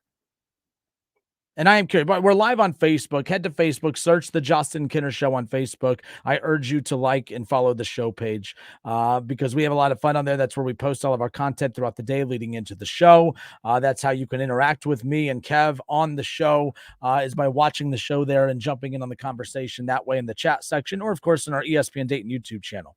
But Buckeye fans, I want to hear from you in the chat section on the bottom here. We'll open up the phone lines coming up here in a few moments. I'm by myself, so I can only answer them during the commercial breaks. Small market radio. Shoot me. Buckeye fans, you have a tough decision to make. You have to decide, and I see Keith Byers, he's so conflicted every Sunday. He's a top 25 voter. And anytime we talk college football playoffs, like I could tell it kills him when he has to decide whether he has to compliment or prop up the Big Ten's Michigan or anyone in the SEC. And what I mean by that is this, and it's not just a Keith Byers conflict that I always enjoy seeing him really kind of fight in battle. I have no problem voicing which teams I think should be in the mix, but I am curious, some of you Buckeye fans, how you're going to, navigate through the next couple of weeks. The very first college football playoff poll comes out a week from tonight, okay? And we've always had these theories of, oh man, there's just the SEC getting 2 teams in the college football playoff. That is so unfair. That is so unfair. But now you got to decide if it's still unfair and push for Michigan's or the Big Ten's Michigan to get in, or do you push the SEC to get in over Michigan? What I mean by that is that there is a scenario that came out over the weekend that I don't think is that far-fetched. I do not believe in Clemson in the ACC. I do not believe that TCU will be undefeated and then the Big 12 will have a representative. So there's no ACC, in my opinion, when it's all said and done. There will be no Big 12 when it's all said and done. And so no ACC, no Big 12. So really it's what it's going to come down to, and no Pac-12, by the way. The Pac-12, I mean, my goodness, I mean, they're their own worst enemy, right? Like you can maybe have like a 1-loss Oregon team kind of hovering around, but come on, guys, we know they're not getting in. So you eliminate the Pac-12, the ACC, and the Big 12, like we've done basically every year now, for the most part. That leaves the SEC and the Big 10. Now, I'm not a big fan of saying that the 2 best conferences in college football are the SEC and the Big 10. I think the SEC is the best conference. It's not even close. And I think the Big 10 is so top-heavy that it makes and appears that the Big 10 is the second best conference in college football. I think this year, the Pac-12 technically has been the second best conference in college football, but they don't have any players left. But the Big Ten's horrible. I mean, it's the only conference that fired 2 head coaches of prominent programs before we even got to the halfway point of the season. That's a joke. But I've said that before. I'll move on from that. So Buckeye fans, you have to decide. Are you gonna campaign for Michigan to get that second college football playoff spot for the Big Ten? Or are you going to campaign for a potential third SEC team to be in the mix? Because you have to decide, do you hate Michigan more or do you hate the SEC more? Which side do you hate more? You hate Michigan, right? We don't give a damn about the whole state of Michigan. Yeah, we all sing that song in unison, right? Like we love that song. Michigan. Oh, no, we wake up in the morning. We don't care about anybody else. We just want to beat Michigan. Yes, I know that's a little weird lie that we've all been telling ourselves for decades and decades, but really the only thing that matters is winning a national championship. Technically, you could say that you can't accomplish one without the other, but whatever. I think it's stupid to say that there's only one team that you wake up thinking about every single day. I think that's the dumbest thing ever, and I think that that's why it's probably created distractions along the way. I don't get into the rah-rah rivalry BS that everyone else does. I think that the only thing that matters is winning national championships. That's why Clemson's won more than one in the last couple of years. Alabama, all they do is win national championships, and it's because they don't wake up saying, our whole purpose is to beat Georgia. Our whole purpose is to beat that LSU Tigers team. No. Their whole purpose, Alabama football, is all about one thing and one thing only, is winning a damn national championship.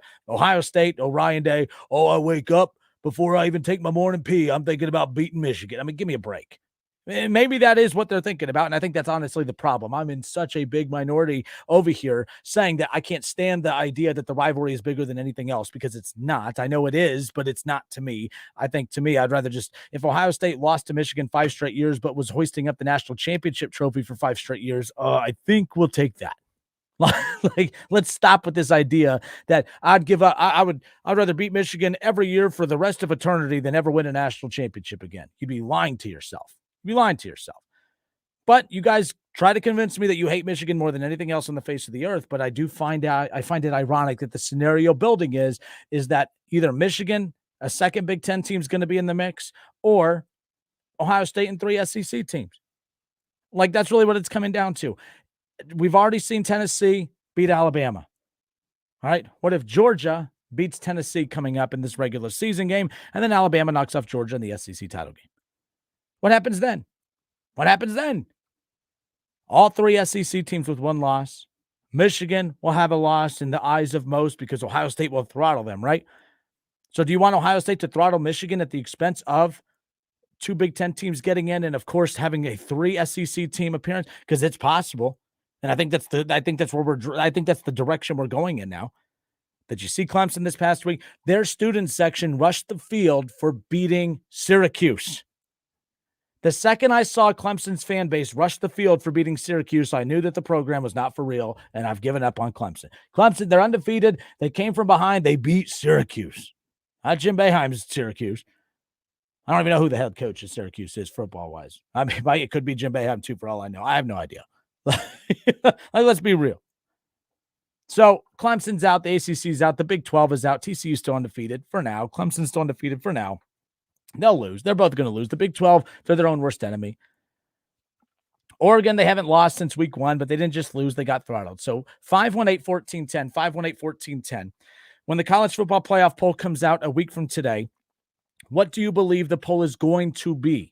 Not what you think it should be, but what you think it's going to be based on what the committee has told us in years past. They've always talked about the strength of schedule. They've always talked about, you know, how battle tested you've been and all this stuff. And obviously the eye test. And I think that Ohio State, although they have not, I've always said this before, there's only a few programs that I don't think has to face somebody to be somebody. Ohio State, I don't need the Buckeyes to play somebody for me to know that they are somebody. I don't need Alabama to play anybody for me to know that they are somebody. Tennessee, I'm not going to lie to you. We needed that. Like Tennessee, I laughed at the idea of them being a playoff contender until I watched them beat Alabama. Now, before they beat Alabama, they had 3 top 25 wins already. Their resume was already pretty impressive. But at the end of the day, Tennessee is a program that has not, they're new money. I need to see it first. I don't believe them. I need to see it first. So I needed to see them beat somebody for me to know that they are somebody. And they didn't just beat somebody. They beat the buddy. They beat Alabama. So Tennessee's for real. Alabama, they lost to the somebody that they played. But again, it's Bryce Young. It's Nick Saban. We know they're somebody. Like, come on, let's just stop this idea that they're not somebody. Okay, but here we are.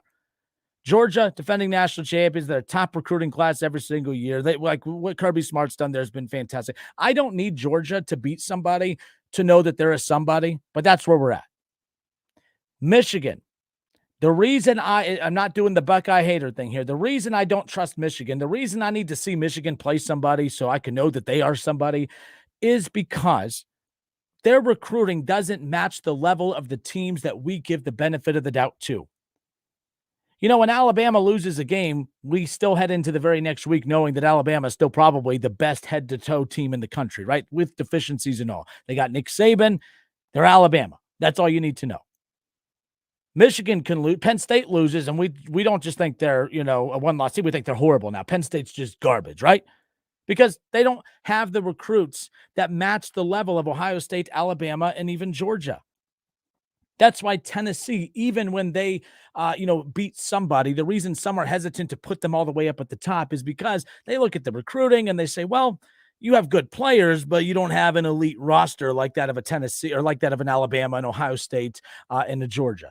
There's a reason that Alabama, Georgia, Ohio State constantly get the benefit of the doubt, because every year when we're talking Alabama, Ohio State, and Georgia in November, early December, it's because we're always talking about them in late December and, of course, in early March when we're talking about National Signing Day. It's the top recruiting classes every single year. The team with the best players, the team with the best roster, more times than not, it's the best teams. I know people out there hate the 4- and 5-star ranking system, but you can't sit there and act like it does not tell a tale or that there's a direct correlation between the teams with the most 4 and 5 stars and the best teams in the country. Alabama, Ohio State, and Georgia. They have the most 4 and 5 stars of any other teams in the country, and that's why they're the best. It's that simple. The teams with the best rosters, those are the best teams.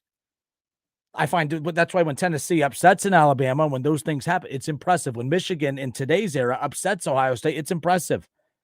Now, you could argue that Michigan beating Ohio State last year, it's even more impressive because you're right. They don't have as good of players as Ohio State. Not even close, but they won. But for me to believe, I don't believe Michigan is somebody until they beat somebody.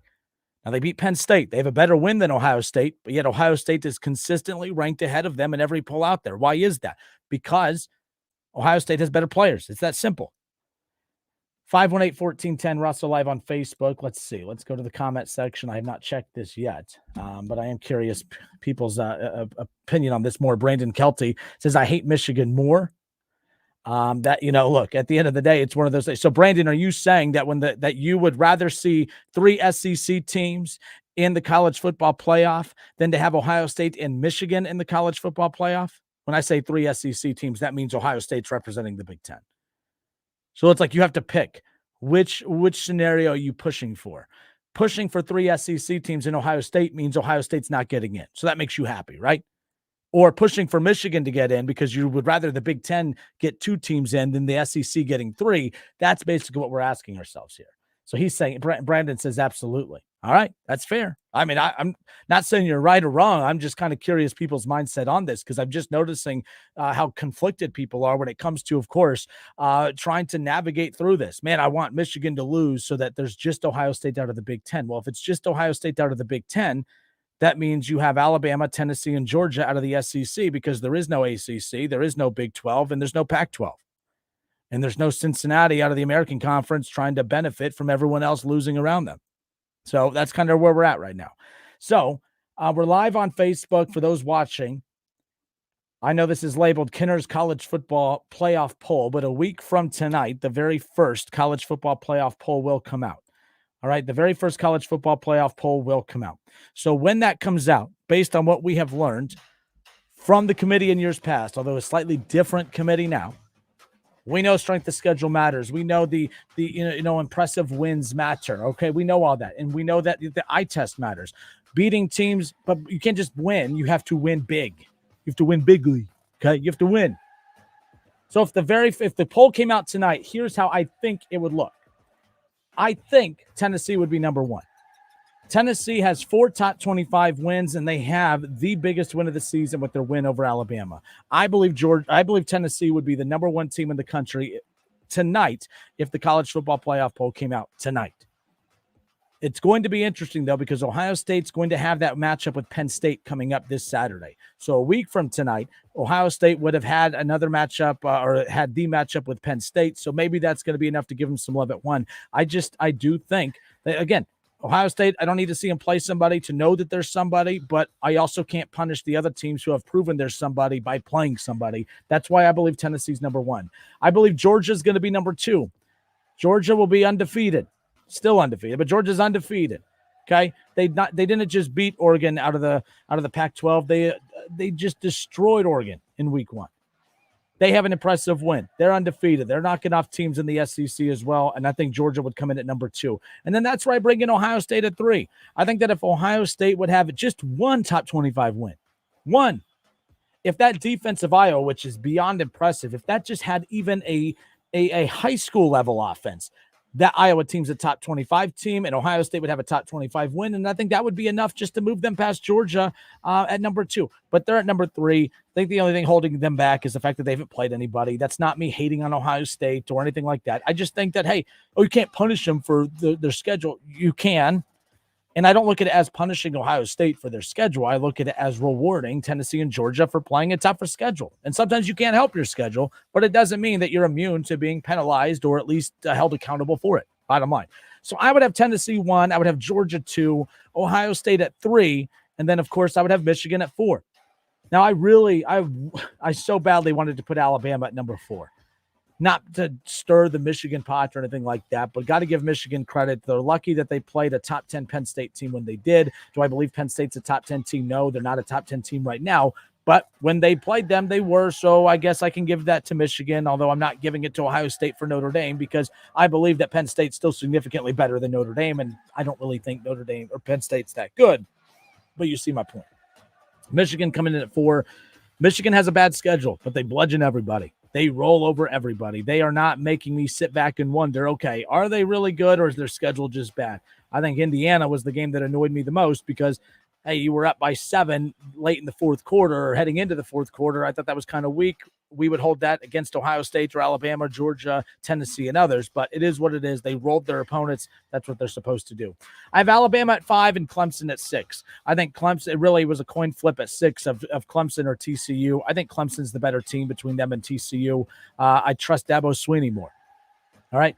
Dabo has 2 national the only other coach that's won more national titles since the college football playoff era began Dabo Swinney. I'm going to trust the national championship, 2-time winning national championship head coach, and Dabo Swinney every time. And he didn't just do it with one recruiting class. He did it with 2 different quarterbacks, 2 different recruiting classes. I believe in Dabo. I just don't believe in Dabo over the current top teams in the country right now. So my college football playoff poll that I believe on how it would look a week from tonight, I believe Tennessee would be 1, Georgia 2, Ohio State 3, and Michigan 4. And to be honest, I believe that this is what it should be. Folks, let me ask you, Buckeye fans, if Ohio State had 4 top 25 wins and one of those against Alabama, folks, you would be screaming from the mountaintop that you should be number 1. You would be furious if anybody tried telling you different. So why is it okay for you to say that Tennessee should not be the number 1 team in the country when they have the most impressive resume and they are bludgeoning teams too? Their offense is as good as yours, and if anything, their offense has been more consistent. So I need to ask you, why should we not reward Tennessee for who they've beaten when if you were in that same exact spot, you would want the number 1 treatment as well? So I'm giving Tennessee what I would be screaming for Ohio State if they were in that situation. It's all right. You can't punish Ohio State for Notre Dame not living up to the hype. I'm not punishing Ohio State. It's not really about punishing the Buckeyes. It's about rewarding Tennessee for the job they've done. Not everything is a punishment. This is a reward. I think Tennessee being number 1, that's a reward for bludgeoning teams while playing the toughest schedule, having 4 top 25 wins and beating Alabama. I mean, my goodness, it's Alabama. When Ohio State beat Alabama in 2014 in the very first college football playoff, folks, I'm not going to lie, I felt like in this city alone, amongst Buckeye fans, beating Alabama in the semifinal meant more to you than actually winning the national championship. So you know how big of a deal it is to beat that program. And since then, since Ohio State won their title in 14, and since they beat Alabama in 14, Alabama's won 2 more national titles since then, including beating Ohio State since then by 50. I'm not anti-Buckeye here. I'm just saying I'm treating Tennessee the way I would treat Ohio State or anyone else that had the resume that they do. All right. ESPN Radio's Jason Fitz. He joins us next. We'll talk about how he believes this college football playoff poll is going to shake out a week from tonight. And then on the other side, we'll get your phone calls and your reaction on social media as well. More of the Justin Kinder Show with Kev Nash when we come back. ESPN Radio's Jason Fitz coming up next.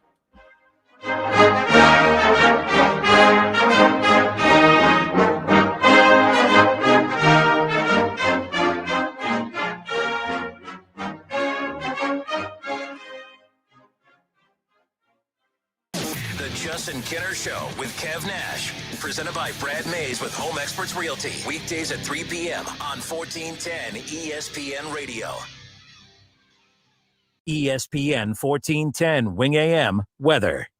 The mid-afternoon and early evening will be mostly cloudy and windy, a high near 78. Tonight's going to be cloudy and windy with showers, a low near 53. And tomorrow's going to be cloudy and windy with showers, a high near 60. I'm Pete Spivak for 1410 ESPN Radio. Weather is brought to you by Cullet Propane. 98% of their customers recommend Cullet. If you wouldn't recommend your current supplier, check them out at culletpropane.com.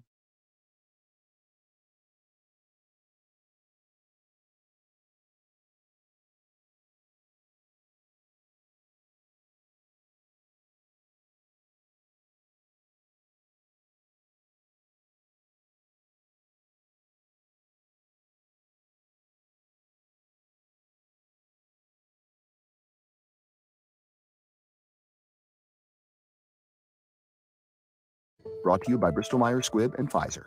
The new Google Pixel 7 Pro is super, especially when it's on Verizon, the network America relies on. It's supercharged, super-powered, and a super...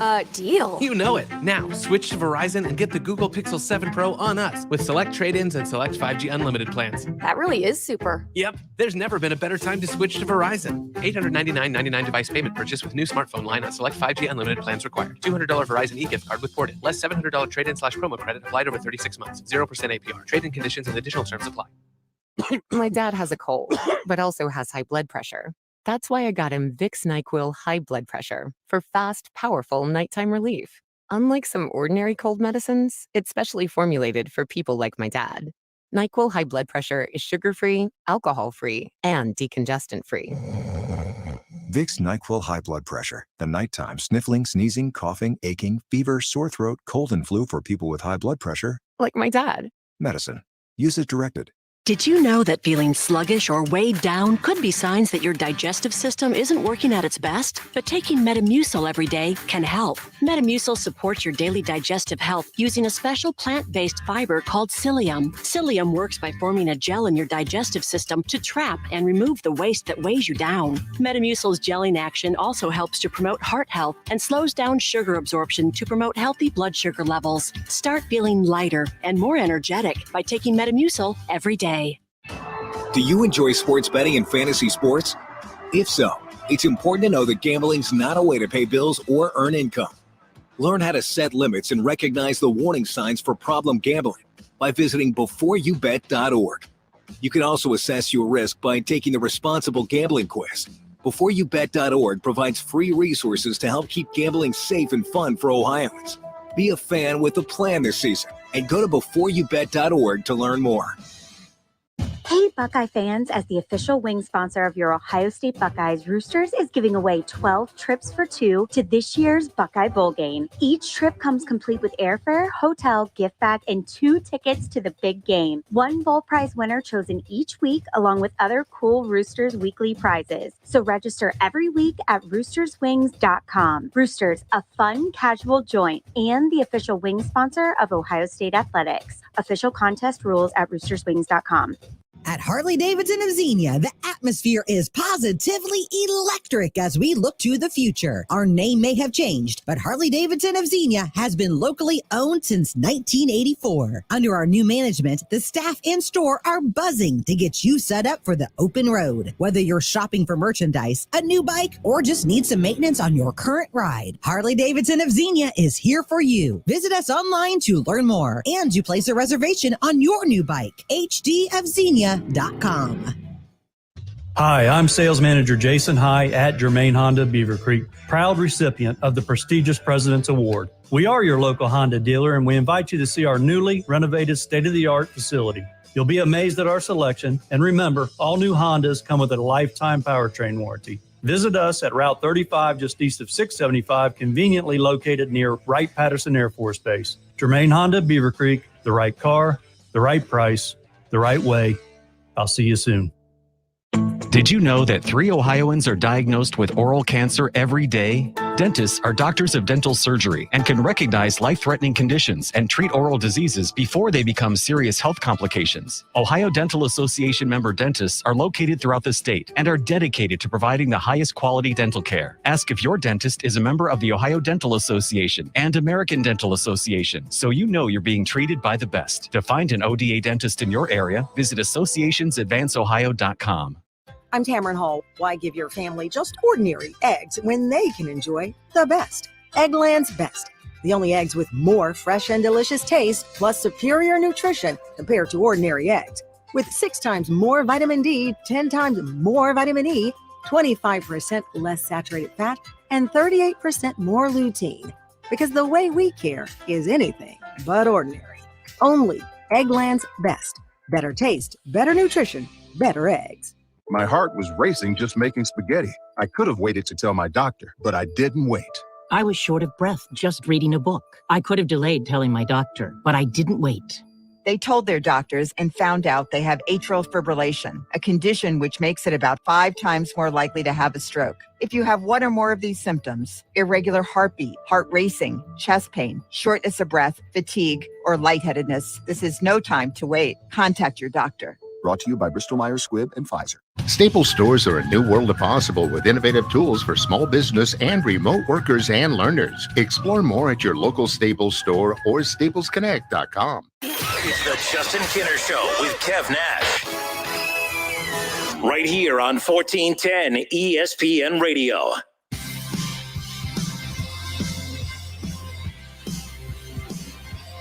All right, everybody, we are back. It is the Justin Kinner Show with Kev Nash, minus Kev Nash today here on a Tuesday. Hope everyone has had a great day. Again, one of the last few of the warm days we're going to have here, at least as that's what of course, the weather looks like here moving forward, but got a lot of leaves to pick up. I spent an hour and a half last night picking up all the leaves in my yard, and I went home on my lunch break, and as I got out of my car, it's absolutely blanketed again in leaves.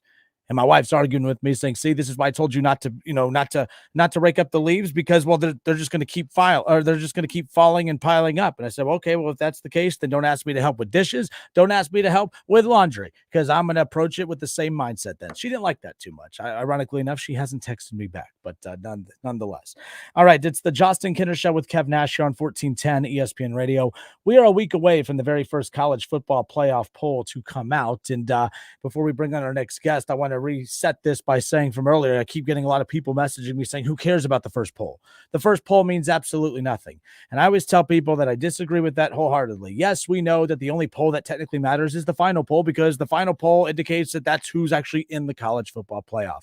However, I approach it like I did classes in college.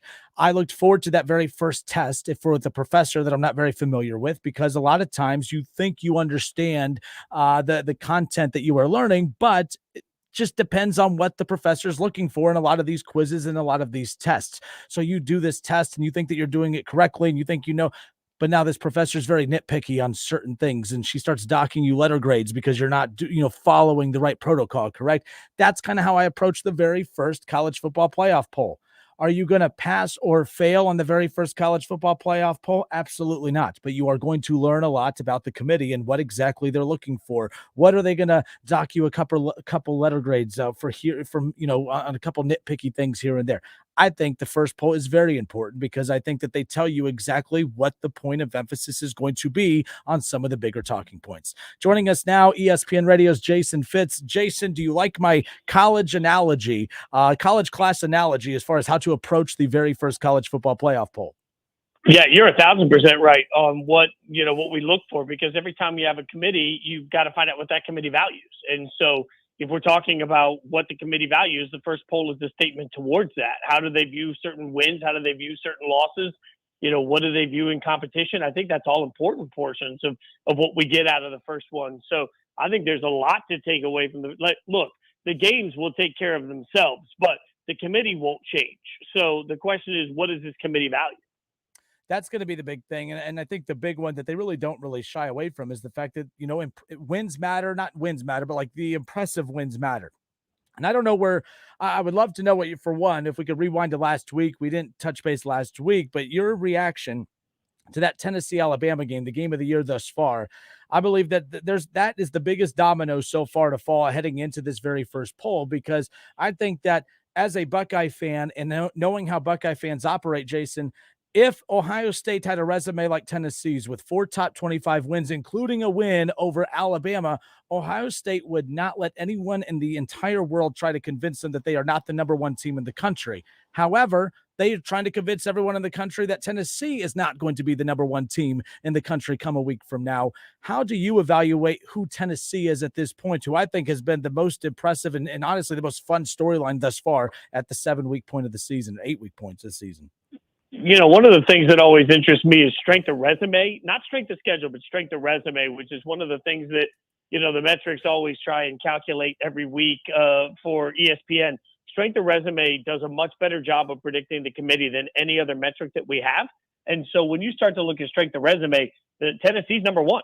And so, I think realistically what we're looking at with Tennessee is there's a very real chance the committee would have them at number one.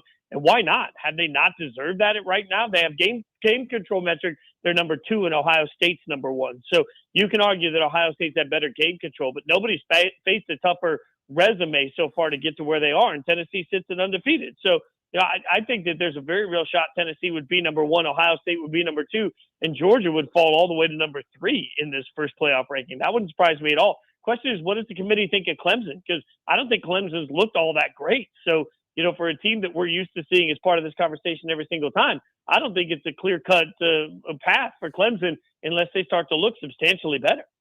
Yeah, and I have a lot of people who message into the show, and they say, well, you can't punish Ohio State for who they don't play. And I'm using Ohio State, but that's anyone in reference in comparison to Tennessee.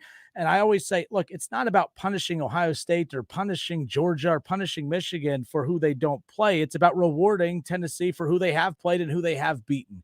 I'm not a Tennessee fan, but I'm not going to hate on Tennessee just because I'm an Ohio State fan. I try to be as realistic as possible. And the committee has always shown us in the past, Jason, that they do try to differentiate themselves from the AP poll as much as possible. Sometimes that first poll, they like to make a statement and say, hey, stop paying attention to the AP poll. We don't care about that. In fact, look how different our poll is. This is why you need to focus on us and not them.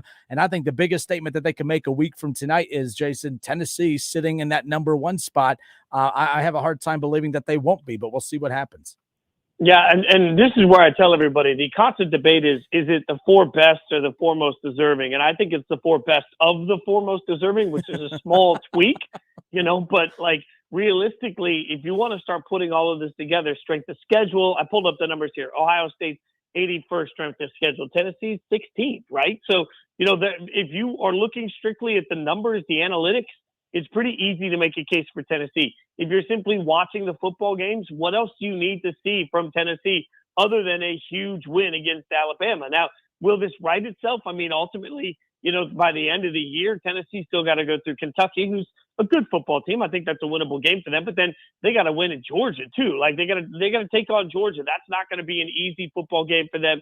If Tennessee wins their way to the SEC championship game, they're clearly going to be the number one team in the country. And in the meantime, Ohio State's going to have Michigan up ahead of them. And I think when Ohio State absolutely throttles Michigan, they're going to get a lot more respect from everybody in that process too. Like these are the moments that I do say, look, it takes care of itself.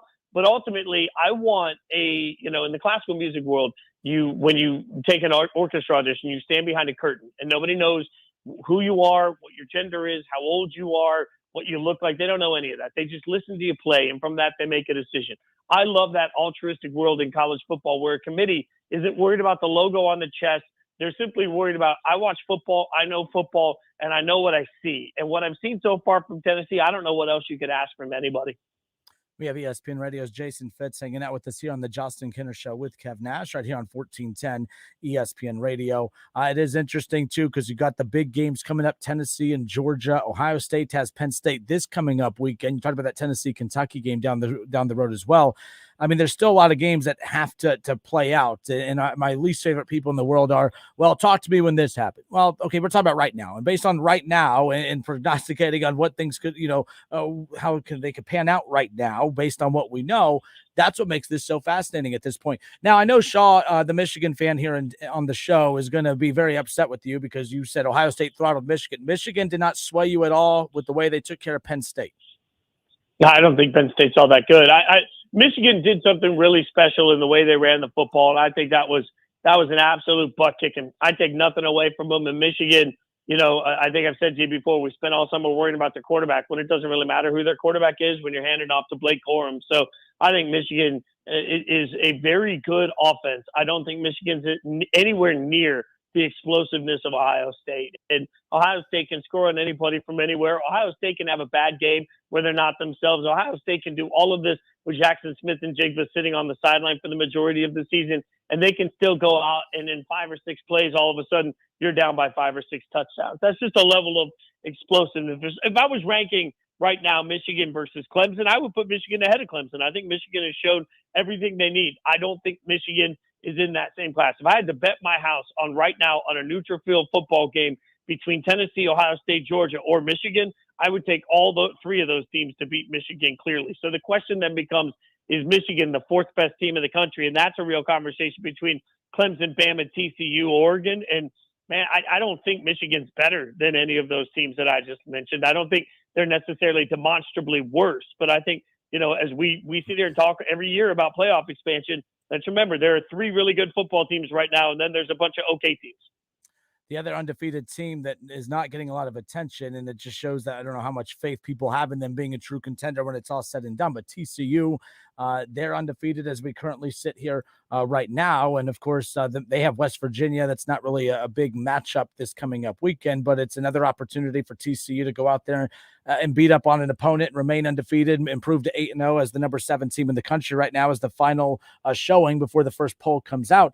TCU or Clemson, which one are you the most uneasy with as far as some of the remaining unbeatens that are really just trying to, carve their niche, if you will? I'm uneasy with Clemson because I don't think any of us really know what they're doing at the quarterback spot. In TCU, we definitely do, right? Like TCU it's a little bit of a downer for them because they got a big win over Oklahoma, and then all of a sudden Oklahoma looks bad. They got a big win over Kansas, and all of a sudden Kansas came back to earth a little bit, so they get a big win over Oklahoma State. Oklahoma State looks like they're pretty good, but, I don't think that they're a great football team. So it's unfortunate for TCU that some of the landmarks they've had to get through have turned out not to be as good as we wanted them to be. But Clemson just looks clunky. Like, I don't think there's any other way to say it. And it's funny that we turned around and made Klubnik sort of this, all of a sudden, this great starting quarterback. He was 2 for 4 in that game, right? Like, Clemson had a different pop offensively once he came in. But let's not make it sound like he came in and all of a sudden he was Andrew Luck reincarnated. Like, he was not some great quarterback. So I don't think Clemson has an answer at what they look like quarterback-wise. And hard for me to trust a team that I can't trust to score. And I can't trust Clemson to go out and score on a lot of people. I'm really disappointed. I mean, genuinely, I think if Clemson didn't have the brand of Clemson on their sleeve that they have right now, I don't think Clemson would be in the same conversation that they're in at number 5 I think they're 5 in the AP poll, 5 or 6, 5 in the AP poll right now. I wouldn't put Clemson anywhere near there if it wasn't for the fact that they're Clemson. All right, ESPN Radio's Jason Fitz with us, transitioning over to the NFL. Jason, I let my homerism get in the way too dang much, and it bites me in the ass every single time. But this last Friday, I was really hyped because the Browns were 2-4 at the time. They were facing the 3-3 Ravens, the Falcons, who have some losses piled up, but they haven't been blown out all season. They're a tough opponent. They had the Bengals, who have been so inconsistent. So I threw out this scenario that, man, if the Browns beat the Ravens and the Falcons beat the Bengals, what I view as a horrible season for the Browns thus far, they could be in first place when it was all said and done. Well, that's obviously not what happened at all. The Browns lose. They're 2-5 to start. There's rumors of them blowing this roster up, ahead of the Halloween matchup with the Bengals coming up on Monday night. And now the Bengals seem to be soaring. There's not a lot of teams ascending right now. The Chiefs and the Bills, we know who they are. They're the 2 top teams in the NFL. There's the Eagles there as well. But the Bengals are that team that's getting hot right now, and it's all because of that offense with Joe Burrow, of course, leading the way. Your thoughts on how the Bengals have looked, especially in the outlook of the AFC North as we currently sit heading into Week 8? If I was making a power ranking in the AFC right now, I'd have the Bengals at number 3. And I think, we were curious at the beginning of the year if that offensive line was ever going to look right. I'm still not sure that offensive line is as good as they want that offensive line to be, but man, when Burrow and Chase play the way that Burrow and Chase are playing, I genuinely don't know how you stop them. So I feel like, that was a big win for them over a bad Falcons team, yes. But the fact that they make it look so easy right now, in an AFC, it has been maddeningly disappointing, I think, across the board. Right now, I've got the Bills and the Chiefs 1, 2. I would put the Bengals at 3. And frankly, I have a hard time trusting the Ravens right now. I don't know what's wrong with them in the fourth quarter, but the Browns got really jobbed on that false start call on the field goal attempt, and then it ended up costing them the game. But, it's sometimes better to be lucky than good for the Ravens. I'm out right now on the way Baltimore is playing, and I think that's one of the bigger surprises is that Baltimore, as good as Lamar has been at times, they're just not throwing the ball well at all, and it doesn't feel like they've got a go-to plan on how to fix it. So I'm out on Baltimore. I'm in on Cincinnati at this point, and I think the Browns are going to look back like a few teams in the AFC, including my beloved Raiders, and look back at some of these losses at the end of the year and say, man, that was a stupid way to miss the playoffs. That sort of a loss is a stupid loss that comes back to haunt you later. Yeah, and the Browns have had quite a few of those, as you talk about, not just this most recent one against the Ravens. But the Bengals and Browns, coming up on Monday Night Football for Week 8. Cincinnati's ascending. They're one of the hottest teams in football right now. The Browns just seem to be, burying themselves more and more. They've lost 5 straight. They're 2-5 since starting 2-0 on the season. But the Bengals are only a 3-point favorite on Monday night. And I think that line is interesting. Are you surprised that the Bengals, going up against one of the biggest slumping teams in football, are only a 3-point favorite heading into that matchup? Because as a caller pointed out to me yesterday, because I was being very negative as a Browns fan, the Browns pull off the win on Monday Night Football, regardless of the 3-5 horrible record. They're only a game out of first in the AFC North. The Bengals should still be the favorite, don't get me wrong, but for the Browns, it's just trying to keep their head above water, trying to get to that Week 13 mark with Deshaun Watson coming back. Yeah, I'm surprised by the fact that the spread is that close, but I think that speaks to the fact that the one thing everybody does still believe with Cleveland is that they're going to wake up and run the football like they usually run the football, right? And when Cleveland does that, nobody has a real answer for it. I mentioned Cleveland's kind of like Michigan in that sense. Like, you got something you can do, go do it. And so I think part of the reason that these point spreads are, I think, have been a little weird this year in general on Cleveland is in part because when you have Nick Chubb and Kareem Hunt, you just expect that you're going to be able to turn around and run the football on anybody. I think you can run the football on the Bengals. The question is, what are you going to do to stop Joe Burrow? And I don't think there's a real answer to that. So 3 points felt to me like it was a little bit of a lean that was conservative in my mind, but I think that comes back to the fact that people are afraid to completely count Cleveland out because you know that they can run the football, and there aren't a lot of teams in the league that are really solid at stopping the run when it gets going. Yeah, they lost to the Patriots pretty bad a couple weeks ago, and I said, look, they look like they quit in the final moments of that ball game, which was real frustrating. But I've always had the mindset of, well, the Patriots frustrate a lot of teams, and that's just what the Patriots do. Well, now that loss looks even worse after what we saw last night. What was that last night? I mean, Mac Jones, I saw a couple stats on him today. I mean, he was a very, very good rookie quarterback. He threw for a lot more yards than we give him credit for. His completion percentage was really solid. Like, he was a step above a game manager as a rookie for the Patriots last year from a statistical standpoint. However, he looks like he's lost his way as well. And then the Bears, who we've basically said, oh, they're on the clock. Now all of a sudden they're playing extremely hard for their head coach, and they throttled the Patriots last night. It was one of the weirdest Monday Night Football games I'd watched in a while. Your takeaways from that as far as another team in the AFC who's just falling flat on their face in the New England Patriots. Yeah, and I think this speaks to Bill Belichick's ego. I mean, we knew that the biggest risk they were going to take this year wasn't on the field, it was on the sideline. I mean, they didn't have an offensive and defensive coordinator that anybody could really identify. And what we're seeing out of Mac Jones and even a little bit from Bailey Zappi, who was also wildly inconsistent when he got in the game, is that coaching matters. I mean, Josh McDaniels is a noted offensive coach for a reason, and the offense looks lost for the Patriots. So the offense isn't good. What really stunned me, though, is that the one thing Belichick teams always do is they take away what you're good at on the other side of the ball. Defensively, New England takes away what your strengths are. We knew the one strength for Justin Fields was you can't let him get going as a runner. And, I dabbled a little bit last night in the Justin Fields over 42.5 rushing yards.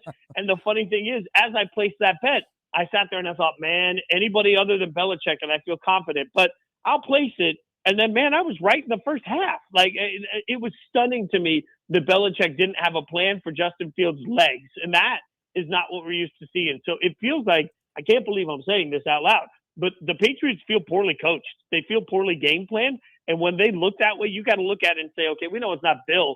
So that means that the people that Bill's put in charge aren't doing their job well enough, which reflects on Belichick. I think finally he bit off more than he could chew, which is like a theme this year. Tom Brady, Aaron Rodgers, Mike Tomlin, Bill Belichick, they're all brands that win no matter what happens around them. And every single one of them this year feels like the dam is finally broken. And it's like, look, I can only do so much, and what I can do is limited. My team's not going to be very good. Last thing on the way out, on the way out here with the AFC, Jason, your Raiders finally get back in that win column. I don't care that it was the Texans. You won by 18. I mean, you took care of business. Look, I think the Raiders are. Look, that record is not a true indication of who they are. I mean, the talent's there. We know that. You know that. Obviously, it hasn't come together. Being a Browns fan, I've seen a good roster lose games that they shouldn't. But the Raiders get back in the win category over the Texans. I don't trust the Chargers right now. I know they're battling a lot of injuries. I'm a big fan of Justin Herbert, but they're vulnerable. Obviously, the Russell Wilson thing in Denver, I don't even know what to make of that. I'm sure that makes you very happy, to be quite honest with you. But the Raiders' outlook right now, you feel good that obviously they got back in the win category, but that win means what for the Raiders, and especially in the division that they're in the West? The Raiders have the Saints, Jags, Colts, Broncos in the next 4 games. Those are all 4 winnable games. Merry Christmas. And all of it, yeah, I mean, like you're looking at a 2-4 team right now that could be very well 6-4 when we hit the 10-week mark, because they just got to the easy portion of the schedule. And in fact, they still have the Steelers, the 49ers, and the Patriots left after that. The schedule, once the Raiders got to the bye week, they had the 3rd easiest schedule in the NFL for the rest of the year. The Raiders are going to be just fine. I don't think they were ever as bad as their record. I don't think they're going to be as good as their record by the end of the year, but I think the Raiders are still a playoff team because, frankly, they're going to have the opportunity to beat up on a lot of teams that have lost their way as they go through it. And all of a sudden, what we thought was going to be a gauntlet of the AFC looks like 9 wins could get you in the playoffs, and that's going to be pretty easy with the schedule ahead for this Raiders team to catch. All right, ESPN Radio's Jason Fitz. Jason, appreciate your time as always. We'll talk in a week. Thank you. You're the best, my friend. Have a good week.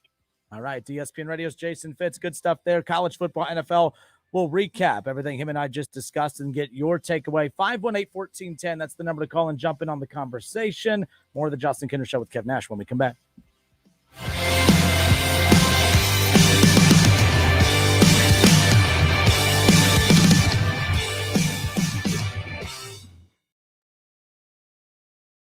It's the Justin Kinner Show with Kev Nash. Justin, you're awesome, baby. Right here on 1410 ESPN Radio.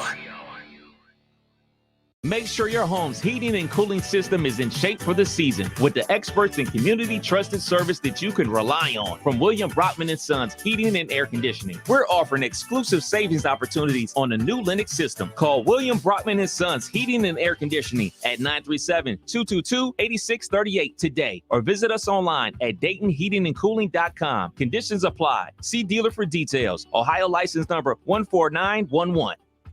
Ohio, DraftKings Sportsbook is coming. To celebrate, all new customers will receive $200 in free bets. Plus, 5 lucky customers will win a $100,000 free bet. That's right. DraftKings Sportsbook is giving you $200 in free bets just for signing up today. No deposit required. Plus, you'll be entered to win a $100,000 free bet when you sign up. Download the DraftKings Sportsbook app and sign up with code WING1410 to get $200 in free bets to use once mobile sports betting hits Ohio. Plus, 5 customers will win a $100,000 free bet only at DraftKings Sportsbook with code WING1410. Gambling problem? Call 1-800-589-9966. 21 and up. Physically present in Ohio. Eligibility restrictions apply. See terms at DraftKings.com/sportsbook. Subject to regularity licensing requirements. 1 per customer. $200 issued as $825 free bets. No purchase necessary for sweepstakes. Void where prohibited. Ends first day. DraftKings is allowed to operate in Ohio. See terms at DKNG.co/OH. O'Reilly Auto Parts specializes in keeping your car on the road.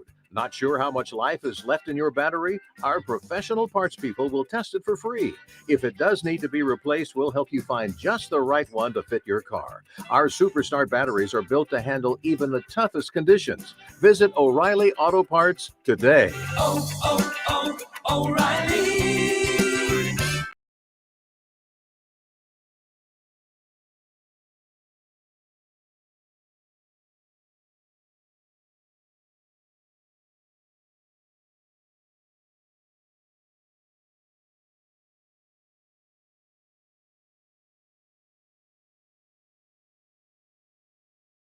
Grow limbs back.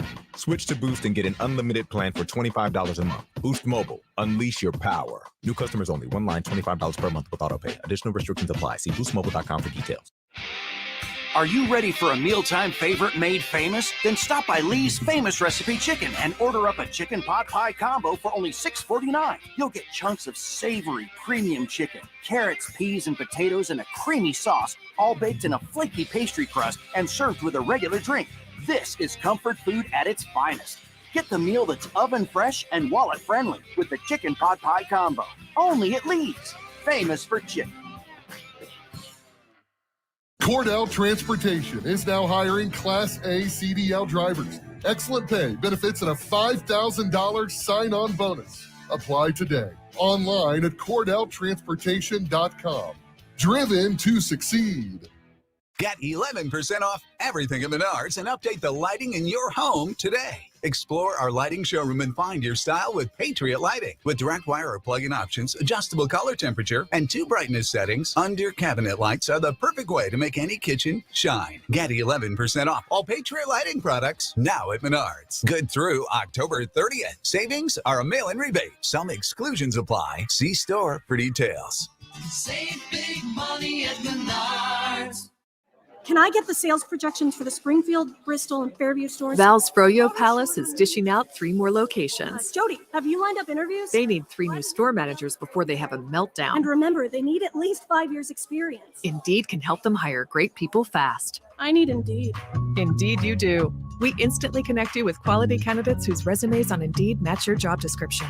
Visit Indeed.com/credit and get $75 towards your first sponsored job. Terms and conditions apply. It's a new day because COVID vaccines just got a big update. So all the big stuff coming up this fall, well, Now you can say, you bet I'll be there. Because updated COVID vaccines protect against both the original COVID virus and Omicron. And everyone 5 and older can get one. So this is a moment we've all been waiting for. Find updated COVID vaccines at vaccines.gov.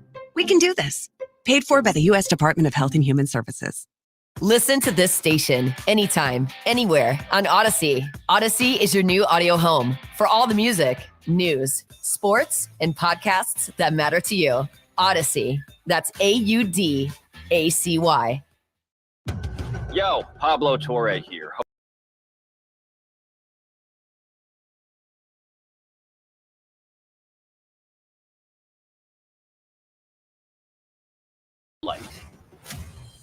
There's ESPN Daily.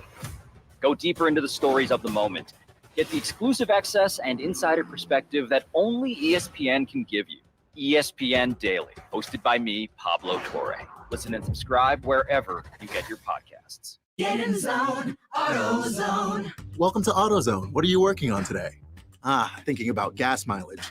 You know, changing your oil with a full synthetic oil like Mobil 1 can help your engine get more miles. Right now, you can get 5 quarts with an STP extended life oil filter for only $37.99. Get everything you need for better fuel efficiency at any of our 6,200 stores or on AutoZone.com. Get in zone, AutoZone. Restrictions apply. With Discover, you can redeem your rewards for cash in any amount at any time. Learn more at discover.com/redeem rewards. Terms apply. The IRS doesn't mess around. If they want your money, they'll take it. They can take your paycheck and bank accounts too, even threaten your home or business. Don't take on the IRS alone. If you owe back taxes, the smartest thing you can do is call Optima Tax Relief. The experts at Optima specialize in a powerful IRS tax assistance program called the Fresh Start Initiative. And their clients that qualify are saving thousands. One call starts the process to stop the demand letters, stop aggressive collection actions, and stop the IRS from targeting you. But don't delay. It's important to act now while you still have options. Optima is A+ rated with the Better Business Bureau. Optima has already resolved over $1 billion of tax debt for their clients. Get your life back. For tax help you need, for tax help you can trust, call Optima now for your free consultation. Call 800-936-9033. 800-936-9033. 800-936-9033. Optima Tax Relief. Some restrictions apply. For complete details, please visit OptimaTaxRelief.com. Don't put it off any longer. You know it's time. Time for a bathroom upgrade by Bath Creations. Bath Creations is a leader in bathroom renovations, providing the very best value in bath and shower remodeling and proudly made in the USA. With Bath Creations, you get a beautiful modern bathroom that's safe, comfortable, and affordable. Attention first responders, veterans, and active military. Save $500 off your purchase right now. Visit Poe Avenue in Dayton or online at mybathcreations.com and upgrade today. Hi, I'm Coach Jim Place, and I'm proud to support Tony Shane for Montgomery County Common Pleas Court Judge. I've known Tony and his wife Annie for a long time. Something that makes Tony and the great Annie so special is they are a team. They truly care about the citizens of Montgomery County. They were born here, they're raising their family here, and the citizens of Montgomery County are something they care very deeply about. That's why on November 8th, I'm voting for Tony Shane for Montgomery County Common Pleas Court Judge. Paid for by citizens to elect Shane. What QC Kinetics is doing for people here is nothing short of amazing. I'm talking real lasting relief from joint pain. Hey, it's Keith Byers. QC Kinetics is a nation leader in exciting new pain treatments with advanced regenerative medicine, non-surgical alternatives. If you're living with joint pain from injury or arthritis, don't let them tell you steroids and pain meds and surgery are your only options. QC Kinetics uses regenerative treatments that can restore and repair damaged tissue. Maybe you've been diagnosed with bone-on-bone arthritis and been told you need a replacement. Call QC Kinetics now for an alternative way to deal with the pain. These amazing protocols work with pain caused by injury as well, like a torn meniscus or a rotator cuff. Call QC Kinetics now. Don't keep living with that pain. Learn how regenerative medicine can give you your life back with no drugs and no surgery. Call QC Kinetics now for a free consultation. 937-936-0325. That's QC Kinetics. 937-936-0325.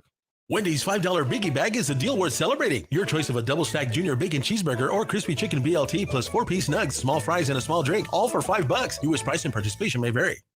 WING 1410 Dayton. Dayton's ESPN Radio.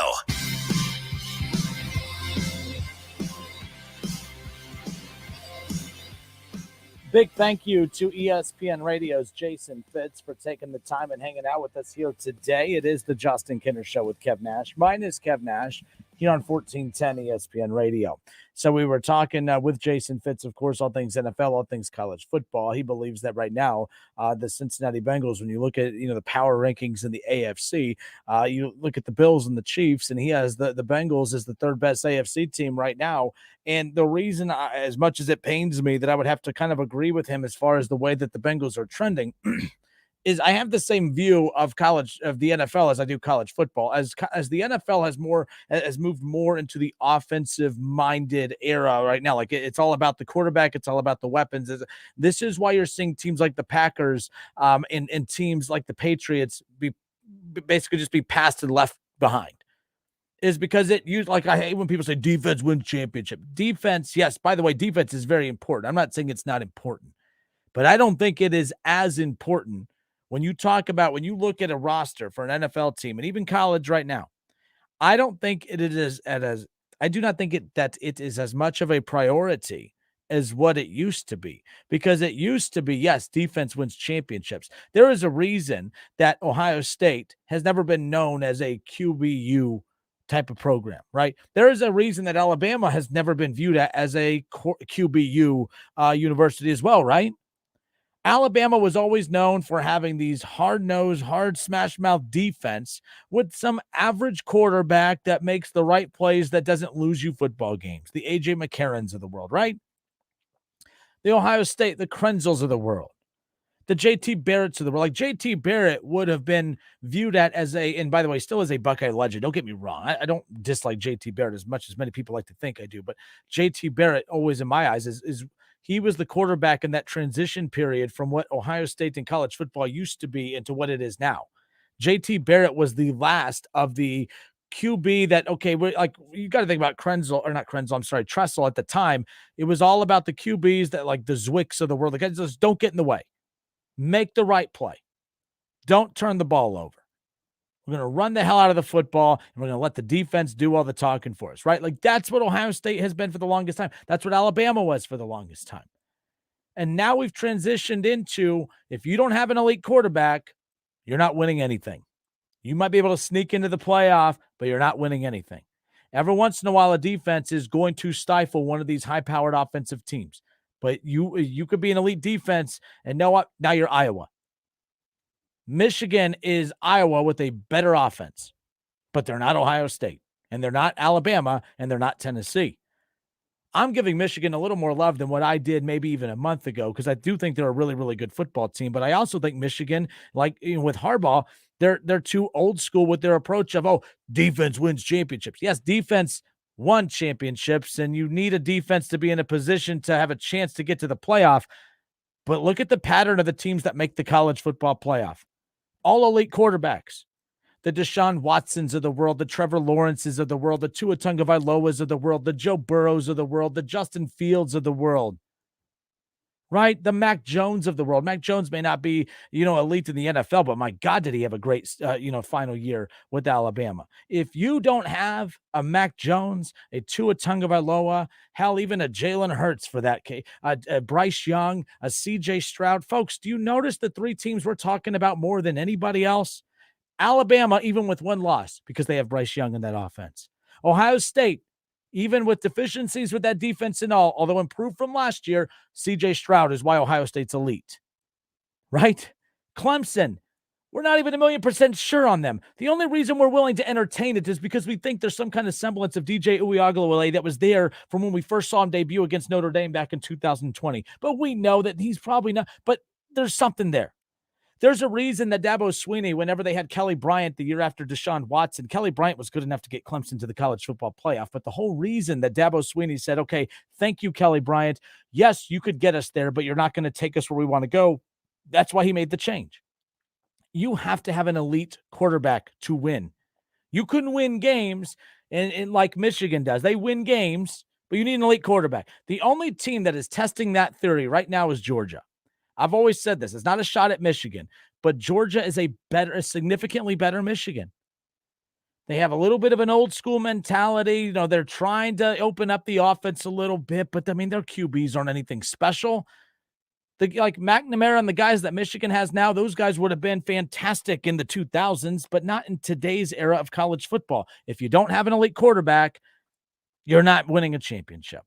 Look at the QBs that win national championships. Outside of Georgia, every QB that has won a national title since the playoff has started has been nothing but elite QBs. You have to have the Dwayne Haskins type quarterback, the guy that's just going to. There's a reason Ohio State won the title in 2014. They would not have won it unless JT Barrett got hurt. You had to have Cardale Jones come in and just spread the field and just dominate through the air. That's why Ohio State won in 2014. But the defense was so good. They didn't win because of the defense. They got there because of the defense. They won because of Cardale Jones. It's that simple. It's that simple.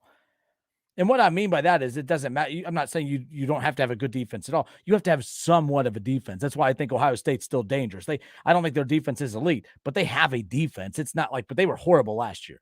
You have to have an elite offense with a somewhat average defense, and you have a chance. That's why I'm not counting Tennessee out. That's why I'm not counting Alabama out, even with one loss, because there's only 3 teams that are good enough to win a national title this year that are still in the running. That's Ohio State, that's Alabama, and Tennessee. That's it. Georgia is going to be in there by default because they're the defending national champions, but even then, I don't like their odds of getting past Alabama, Tennessee, or Ohio State. I'm going to go with the teams with elite quarterbacks. So to bring my point full circle here, my view has changed in college football, and it has changed in the NFL. People are drooling over the Dallas Cowboys defense. I love the Cowboys, but my gosh, this idea that, oh man, the Cowboys defense is why they have a chance to win football games.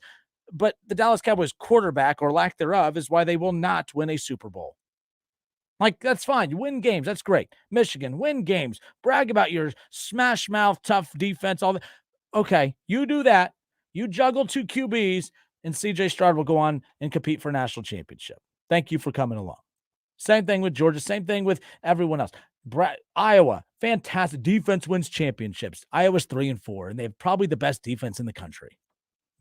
So it's not all about defense. It's just not. Today's college football is about elite QB play, and Ohio State has it, Tennessee has it, Alabama has it, and that's about it. And you can almost argue, I'd be willing, if Quinn Ewers doesn't get hurt at Texas, I think we're talking about Texas being in the fold as well. And I would take Texas rolling offensively with Quinn Ewers with an average defense over Michigan with the offense that's predicated around the run and a strong defense. If you don't have a QB that can make plays, that can move the ball up and down the field consistently, if you don't have that, you don't have a shot. So that's kind of where I'm at with that. So to bring it full circle back to the NFL, bringing up the Cowboys, bringing up the Eagles, bringing up all these teams that, oh man, they're good defensively. That's fantastic. Who's their quarterback? Who's their quarterback? The Eagles with Jalen Hurts, not having a bad year by any means. I'm not taking Jalen Hurts over Tom Brady. I'm not by the way, the Buccaneers defensively, very, very good still. You know why they're losing? Because their offense isn't playing very well right now. But they have Tom Brady. As long as they have Tom Brady, I have faith that they'll be able to get together. That's why we keep doing this with the Packers. The Packers have a great defense. They're horrible offensively. They have the quarterback. They just don't have the offense. But you have to have the elite quarterback part down first. Because if not, you're the Tennessee Titans. The Tennessee Titans were the 1 seed last year in the AFC. They were the 1 seed, right? The 1 seed. Best run game in football. One of the best defenses. Defense wins championships, right? Not when you have a bum quarterback. And that's who Ryan Tannehill is. He's very good. He's going to win you some games. He's not going to win you the game. You know who's going to be able, you need a QB that can mask deficiencies. That's why Joe Burrow is going to get paid, and he's going to get paid a ton of money. He's still the most sacked quarterback in the NFL. I didn't realize that. Someone just shot that note to me earlier. That, man, I didn't realize Joe Burrow was back to being the most sacked QB in the NFL.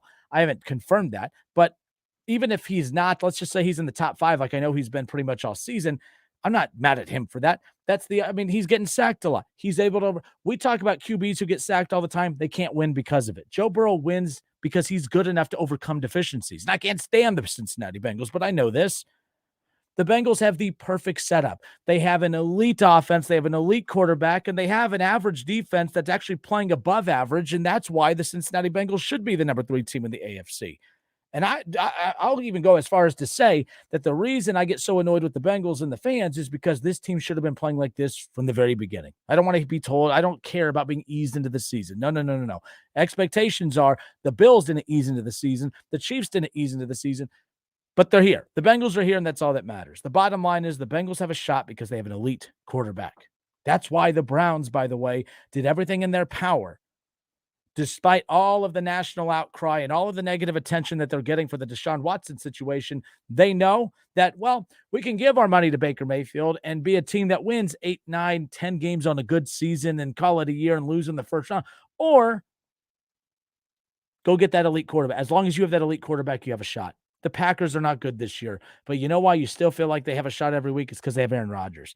You need that guy to make you feel like you have a shot every week. The Tennessee Titans were a 1 seed last year. At no point did I feel like, even 15 weeks into the season, man, the Titans, I'm going to put my money on them winning it all. No, because it's Ryan Tannehill. That's why I'm not going to bet on the Titans.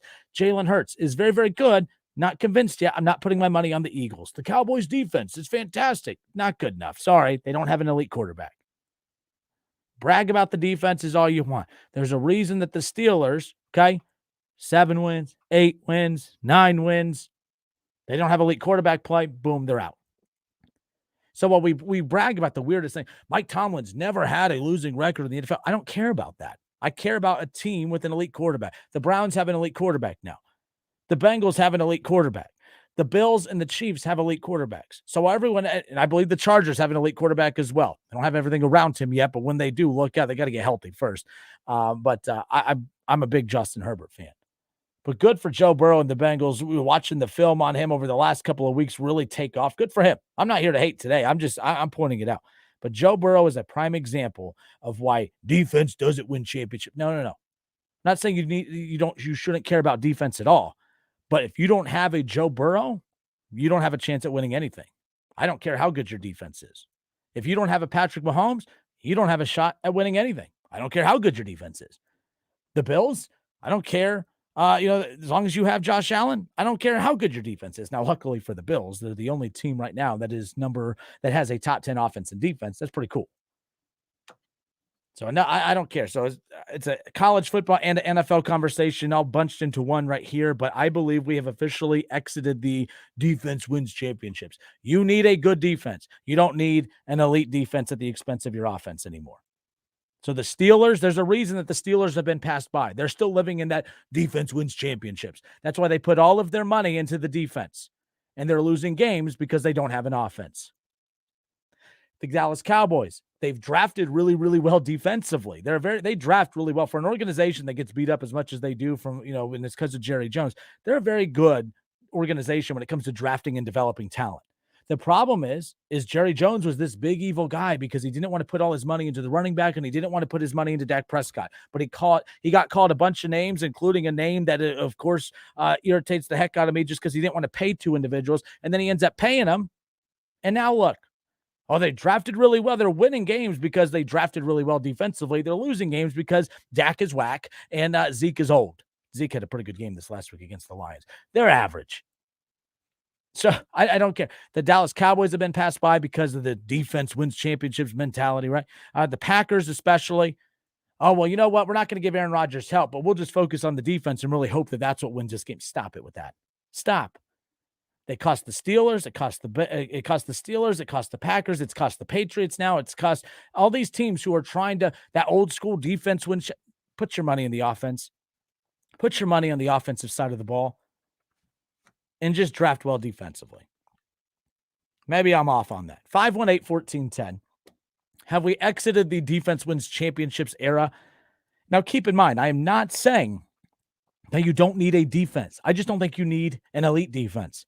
I really don't. I don't think you need an elite defense to win football games anymore. I think you need a solid average defense that's not going to cost you an arm and a leg so that you can put all your pennies into the offensive side of the ball. And I think that's what the Bengals are about to do. They spent good money on Hendrickson, okay? Obviously, they're drafting well defensively. Keep an eye on their secondary, of course, but they like what they've done with their pass rushers. I'm curious to see what Cincinnati does. Once that money is invested completely and 1,000,000% into the offense, how do they transition defensively, okay? But right now they're lucky because they're in the rookie years of the contract for Joe Burrow, so they're able to put more money on the defense. But what I love what the Chiefs have done and I love what the Bills have done is the offense. That means everything to them. It means everything to them. Even the 49ers, okay? They always have been putting money on the defense. They finally went out and got Christian McCaffrey, which I think was a little overrated of a get, but when healthy, we know what kind of difference maker he could be. But as much as I like Jimmy Garoppolo, you can win with Jimmy Garoppolo. But I'm not confident you're winning a Super Bowl with Jimmy Garoppolo because, again, it's what held him up the first time. But the defense got the Niners to the Super Bowl. Yeah, and the quarterback cost him it because you don't have an elite QB. Patrick Mahomes' defense was not as good as the Niners, but they had Patrick Mahomes, and the Niners did it. It's really what it comes down to. All right, we'll be right back. 518-1410, 518-1410. That's the number to call and jump in on the conversation. We'll be right back.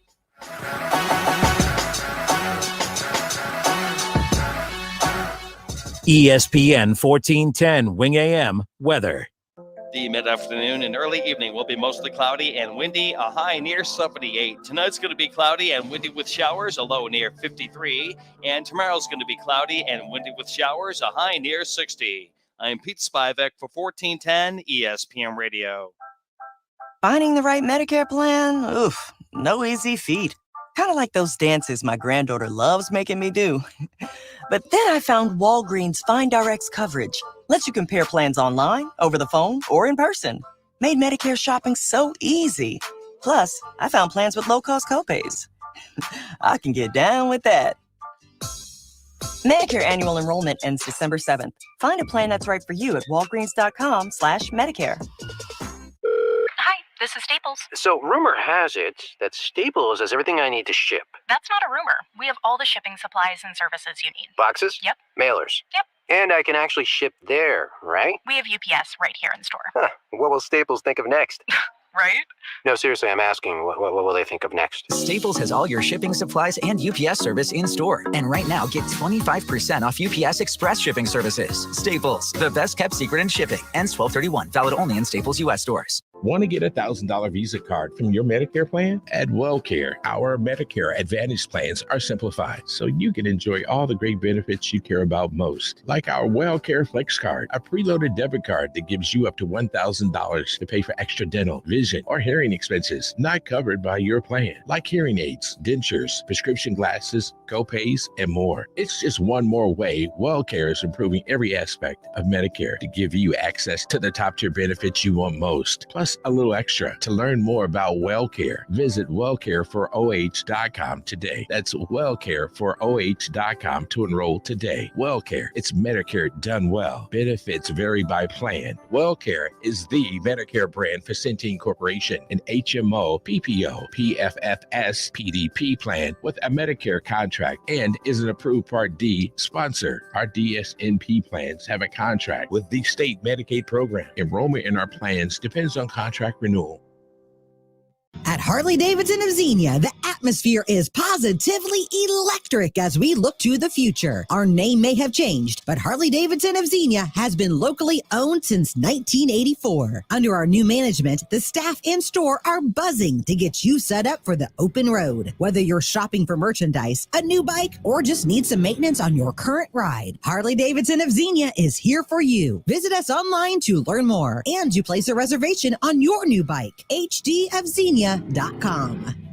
Cordell Transportation is now hiring Class A CDL drivers. Excellent pay, benefits, and a $5,000 sign-on bonus. Apply today. Online at CordellTransportation.com. Driven to succeed. You have empty office space to fill or home office to create. You know what you need. You know what you'd like. But you also have a pretty good idea after you've shopped around the usual places what you need and what you like might not happen. Well, then you haven't been to Charles Larrick's Warehouse Outlet. Nobody has their selection. Nobody has their discounts. And every week, there's something new. If you need office furniture, Lyric's Warehouse Outlet can sell it to you for half the price and below manufacturer's selected prices. Half price and below on hundreds of items. Selection from budget to the best. Really, desks from $50 to $5,000. Filing cabinets from $25 to $500. Before you go anywhere else, do yourself a favor and come to Lyric's Warehouse Outlet. With 25,000 square feet of selection, you're not going to go anywhere else. Lyric's Warehouse Outlet at 23 McOil Avenue, Dayton. Open Monday through Friday, 9 to 6. Lyric's, continuing the tradition. It's the Justin Kinner Show with Kev Nash. Right here on 1410 ESPN Radio.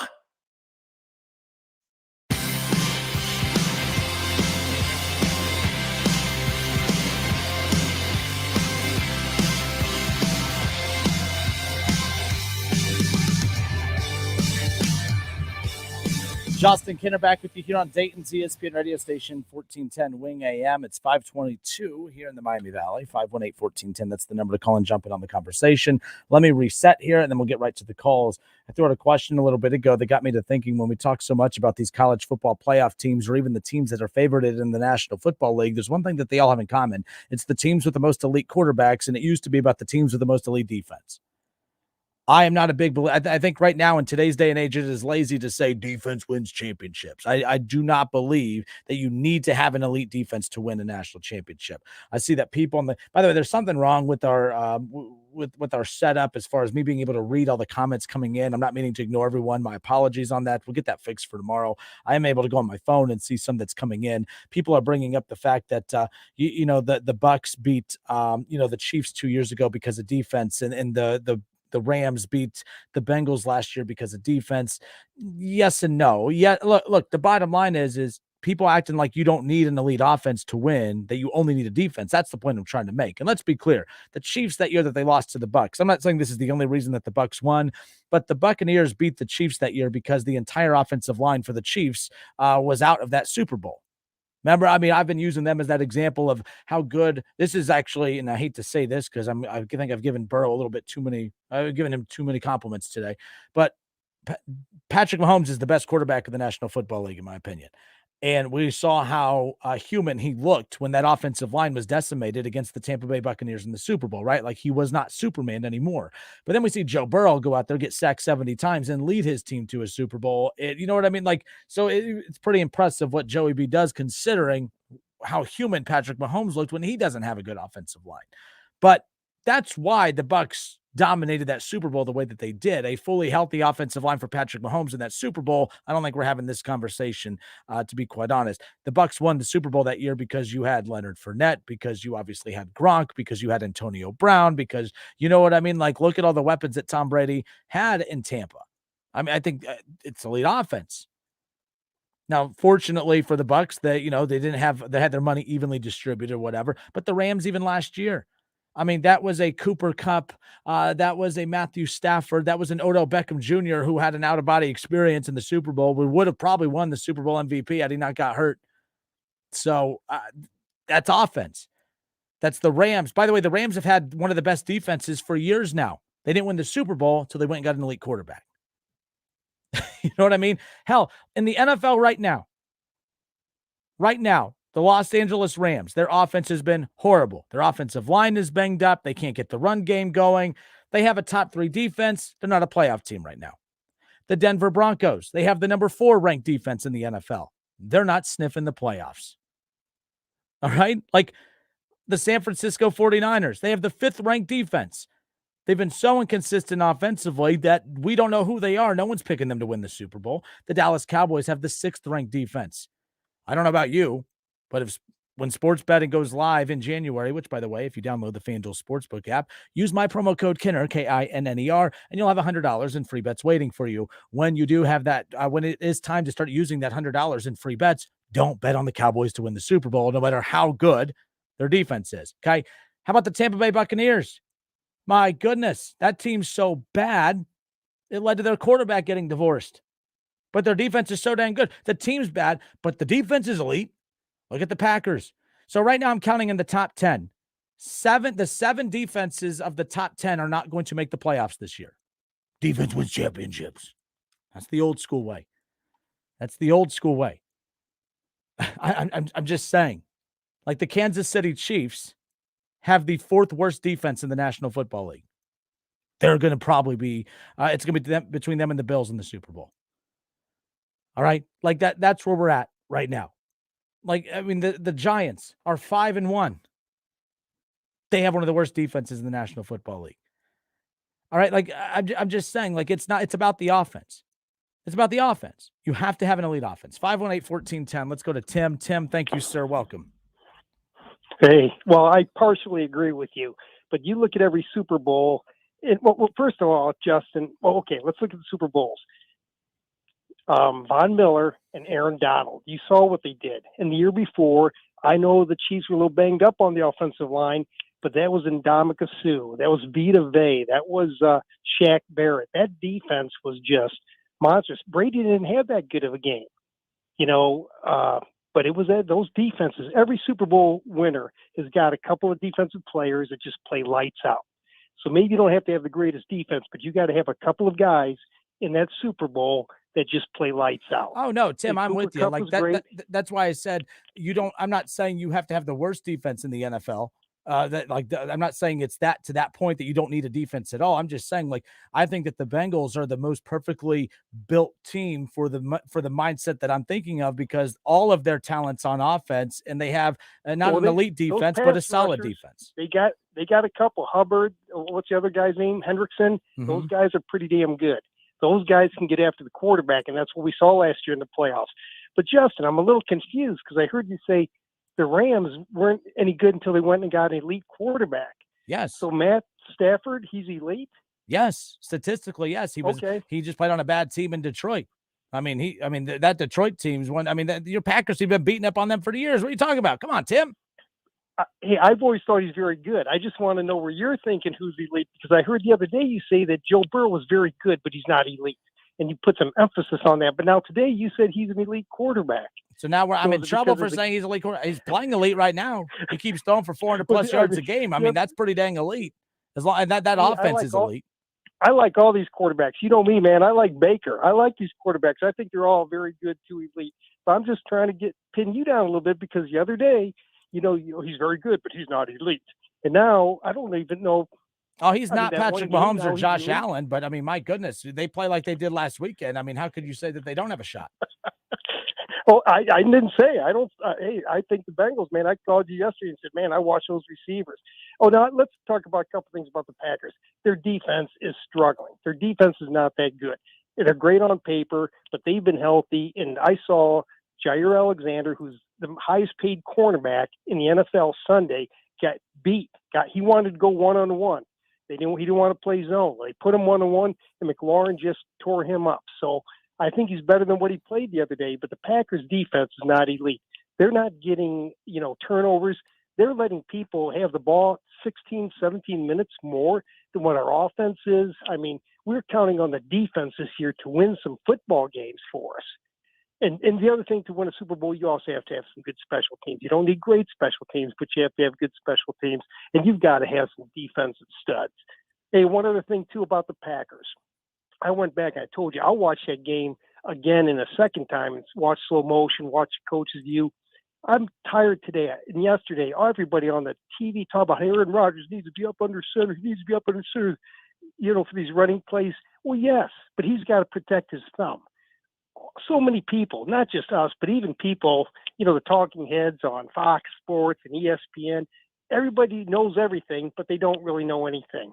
They don't know. They didn't stop and think about, he's not under center because he's got his thumb bandaged up on his throwing hand, and it's a lot easier wear and tear on your thumb when you're taking snaps from the shotgun rather than being under center. So, I hear people talk about, teams, and I think, they don't watch these games. Hell, they don't pay half attention. It's just, nonsense they're constantly talking. But the Packers, as of now, they do not have a good defense. They have a good third down defense because nobody gets third downs on them. Everybody's just tearing them up first and second down.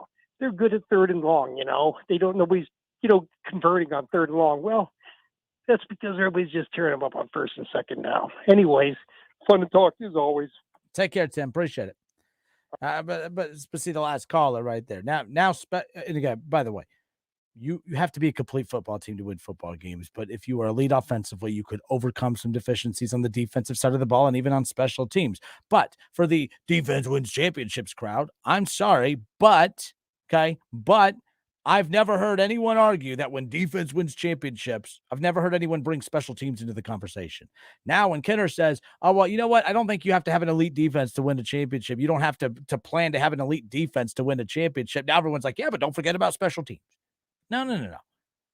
Right? Like I said, and you can say, oh, well, Green Bay doesn't have a good, they're the 8th ranked defense in the National Football League. My point is you look at these teams right now, the Rams struggling. They have the 3rd ranked defense in the NFL. Clearly, offense, all right, has to play a role in this. And yes, Matthew Stafford comes in. I mean, last season, my God, look at that season and tell me he's not an elite quarterback. When the offensive line and everything's rolling, yeah, he's elite. Is he the best quarterback in the NFL? No. But my goodness, how many teams out there would kill to have a team? This is why the Lions continue they wasted that talent too. Do I put him up there with Barry Sanders and Megatron? Absolutely not. But that is another talent, a QB that so many other franchises who are constantly searching for a quarterback would have killed to have Matthew Stafford during that stretch. The Lions are garbage. But the Rams, 3rd ranked defense in the NFL, horrible. The Broncos, do I need to say more? They have the 4th ranked defense wins championships. The Rams should be undefeated. The Broncos should be undefeated. Defense wins championships. San Francisco, top 5 defense. They're not consistent. I see less consistent defenses like the Bengals, not in the top 10. Okay. Not in the top 10 ranked wise. I see less impressive defenses having better seasons just because of they're right now the Bengals struggled because of the offense, not because of the defense. So I don't know. It's just one of those things where I've seen less impressive defenses than the ones we just talked about the Rams and Denver and San Francisco and Dallas. But their struggles come from offense or their success comes from the offense. I don't think you need an elite defense to win a championship, whether that's college football or not. 518-1410. Let's go to Chuck. Chuck, welcome in, sir. Chuck, you there? All right, 518-1410. We got Ron A. Hey, what's up, man? Hey, you came out of hiding, I see.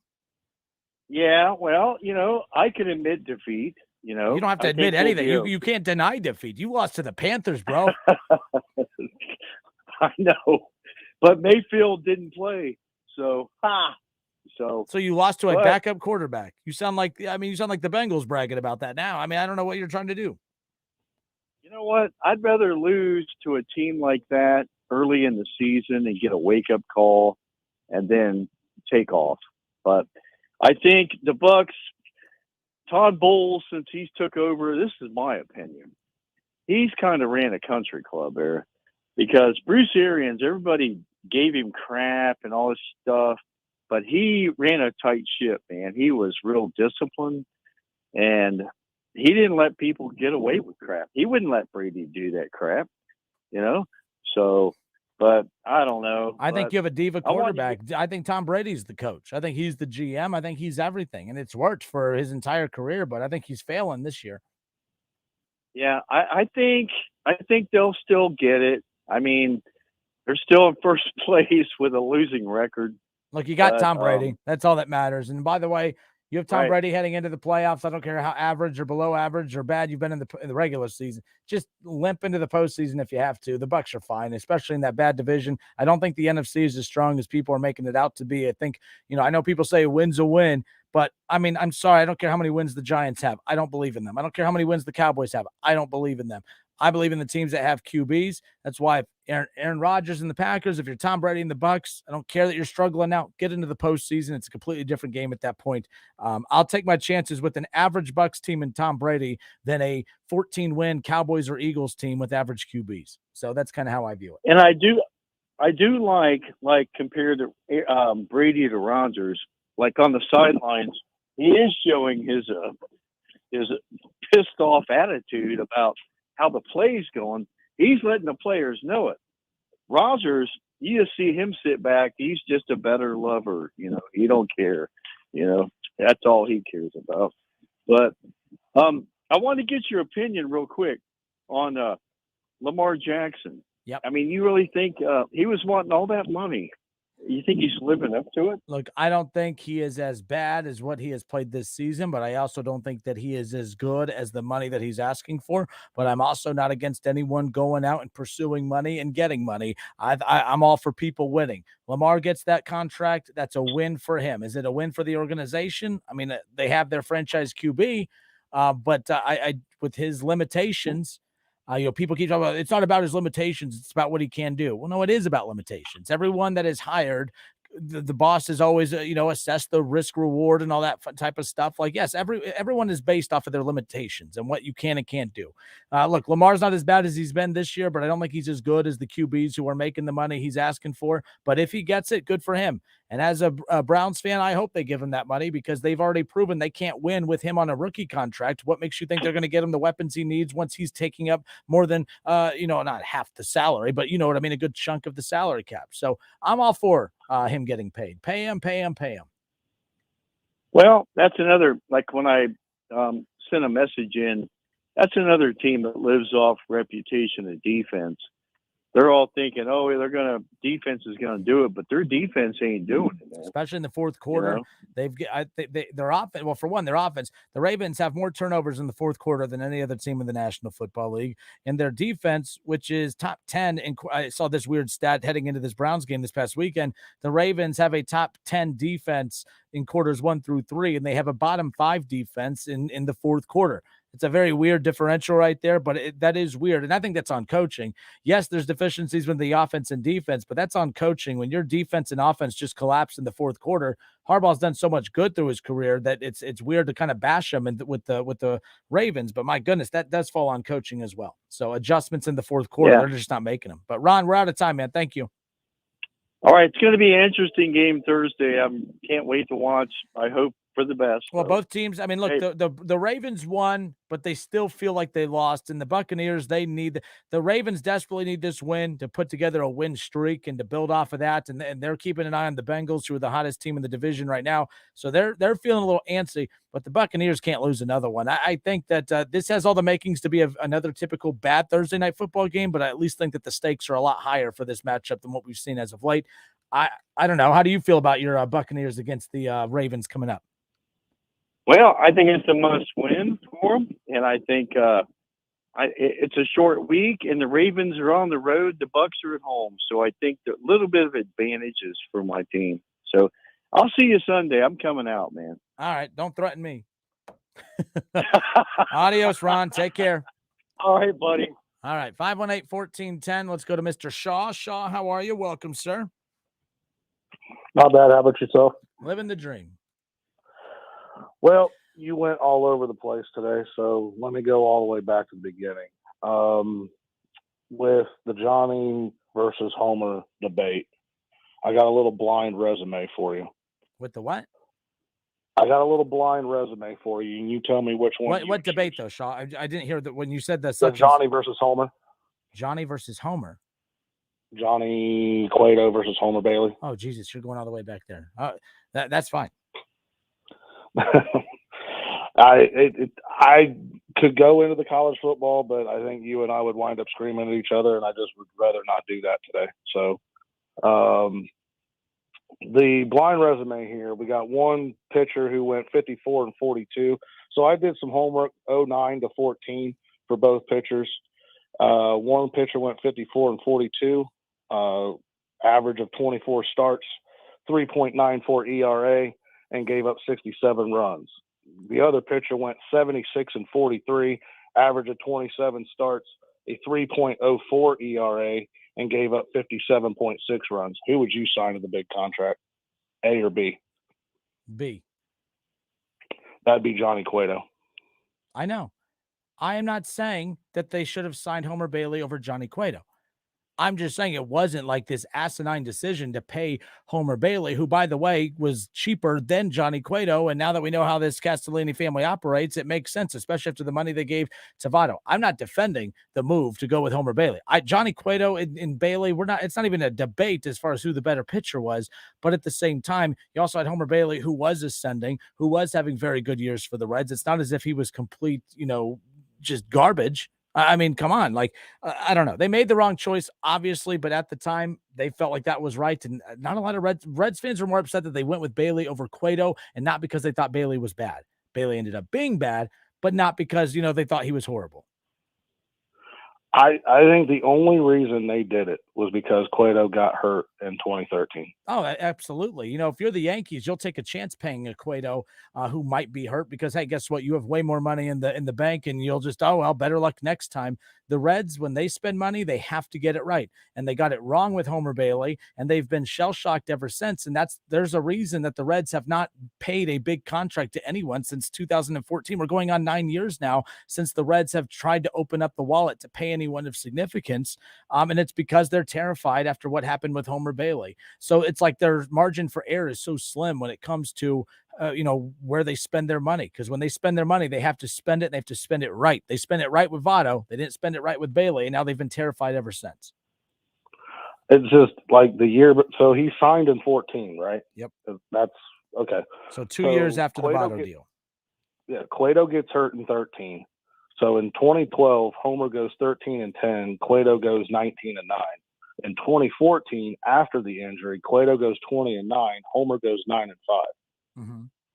With it in 2012, Homer's ERA is 3.68. 2012, Johnny's. What I'm getting at is, I don't see where the improvement is. Looking at the numbers when they're staring you in the face of where Homer is getting better and Johnny is not doing what he should be doing. Well, because you're looking at the most pointless stat in baseball, which is a pitcher's win-loss record. No, I'm looking at that combined with the ERA of a 2.78, and I come from I'm a little bit older than you, and that's not what I don't mean to bash you on that, but what I'm saying is a 3.68, a 3.49, a 4.43, and a 4.46 is not a good ERA. That's an average pitcher in baseball, and we're giving him all of that money, and you let go of a 3.64, a 2.31, a 2.78. A 2.82 and a 2.25. No, what they let go of was a contract that they weren't going to be able to afford anyways. If they don't sign Homer, if they just signed Johnny, they would have been able to. It was one or the other, and they went with the one they could afford. Yeah, sign Johnny. They couldn't afford Cueto. How? Because if you don't sign Homer and all you had was the Joey Votto's contract on the books at that time, you have money there to go sign Johnny. You're trying to make the debate after they signed Homer, should they have signed Johnny? No, that's not what I'm getting at. That's not the argument I'm making at all. It came down to one or the other, and they went with the one that they could afford, especially because Johnny Cueto, he was a very, very good pitcher, and then he became an elite pitcher when he had that near Cy Young year, and then he pitched himself out of the price range of the Reds. One could say he was elite before he got hurt. One could say he was a more affordable elite pitcher until he had that Cy Young caliber season. Then he was right out. Plus, it wouldn't have made sense to go above and beyond to get Cueto when you were heading into a rebuild anyways. I just think everyone tries to make excuses for signing a 500 pitcher with above 3, almost a 4 ERA. It's easy to say that looking back at it, but at the time, I do not think it was the worst decision ever. The decision that was bad, people were mad because they didn't sign Cueto. All right, they took it out on Homer Bailey. At that time, I didn't think it was the worst decision in the world to lock up Homer Bailey because that's what a lot of teams are doing. What? 6-year stretch of 3.9 with 4 ERA. I don't see. He had 2 no hitters. That's why he got signed. That highlighted the ascension of Homer Bailey. Yes. What ascension? Because after 2014, he didn't have those numbers ever again. Exactly. That's why they got it wrong. I'm not saying they made the right decision. I'm just saying this idea that everyone. There's no ascension there. There's no ascension. There is ascension for a young pitcher that came up through their system that they could honestly visualize of being able to afford. They made the wrong choice. I'm not defending it. I don't know. I mean, you're saying you want to talk this so you don't argue, but you're pissing me off in the process. I'm just telling you that they didn't make the right choice. All I'm saying is it wasn't the worst decision that they made throughout the last 20 years whenever we were talking about that earlier. I think if they sign Johnny Cueto, you probably have a World Series champion. They signed Johnny Cueto, and you have an ace on a rebuilding team. What does that mean? How do we know that they're rebuilding at that time? We knew exactly that they were rebuilding. Understood. You paid Joey Votto. You would have given your money to Bailey or Cueto, and then after that, you would have had no money to extend Todd Frazier, no money to extend Jay Bruce or Brandon Phillips, or obviously Aroldis Chapman at the time. Where is this money coming from that they're going to be able to keep that roster intact? They were definitely going in the rebuild mode. Which is why, to be honest, the big debate should not have been whether they should have paid Johnny Cueto or Homer Bailey. The big debate should have been, why the hell did they sign anyone to begin with? That's honestly what we should be saying here. Because I remember at that time, the rebuild was always in the works. And at that time, the rumbling was, why are we waiting so long to start the rebuild? We should have started it by now. But they wanted to have that little bit of buzz and noise about the team heading into the All-Star game that they hosted that season. That was the big flaw with that team, too. I guess that comes back to, I guess the bigger one for me, and always has been, the bigger blunder is signing Joey Votto to that contract. No, you don't let a Joey Votto go. You don't let an MVP go. And if they didn't sign Joey Votto, they were going to sign Albert Pujols. If they sign Albert Pujols, we have a World Series championship since 1990. I don't think so. I mean, look, Bryce Harper leaves the Nationals, they win a World Series. All right. I don't think that player, it's about the people around him. It's about the players around him. And the Reds were not going to have enough players around Joey Votto or Albert Pujols to win the World Series long term. I'm just saying, you're going to spend money on somebody. You might as well spend it on Joey Votto, who's at least going to put butts in seats.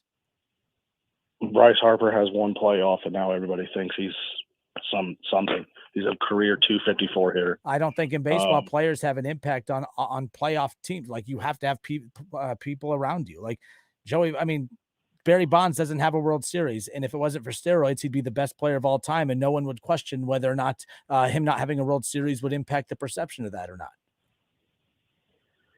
I don't know. I guess we can go a little bit into my top six would have been Ohio State, Georgia, Tennessee, Clemson, Michigan, Alabama. That would be my top six if I was voting the top six. Obviously, if I want to put my personal bias into it, then I would have Michigan probably into the top four. But how I think it's going to get voted out, I think Michigan will be outside looking in, or you could flip-flop Clemson if you want. It doesn't really matter. But I don't see how you disrespect the returning national champion who hasn't lost a game and put them in the third spot. Because the polls are about week 1 to now, not about from the national championship to now. Like, I know what you're saying, but like everyone always says that, me and Keith Byers, we always disagree on that. He always brings up team history and team this. And I'm like, with all due respect, like, that doesn't matter. Like, it's specifically about who you are as a team from week 1 to now. I don't get into the team history or the conference history. This is about who these teams are right now, and who they are right now.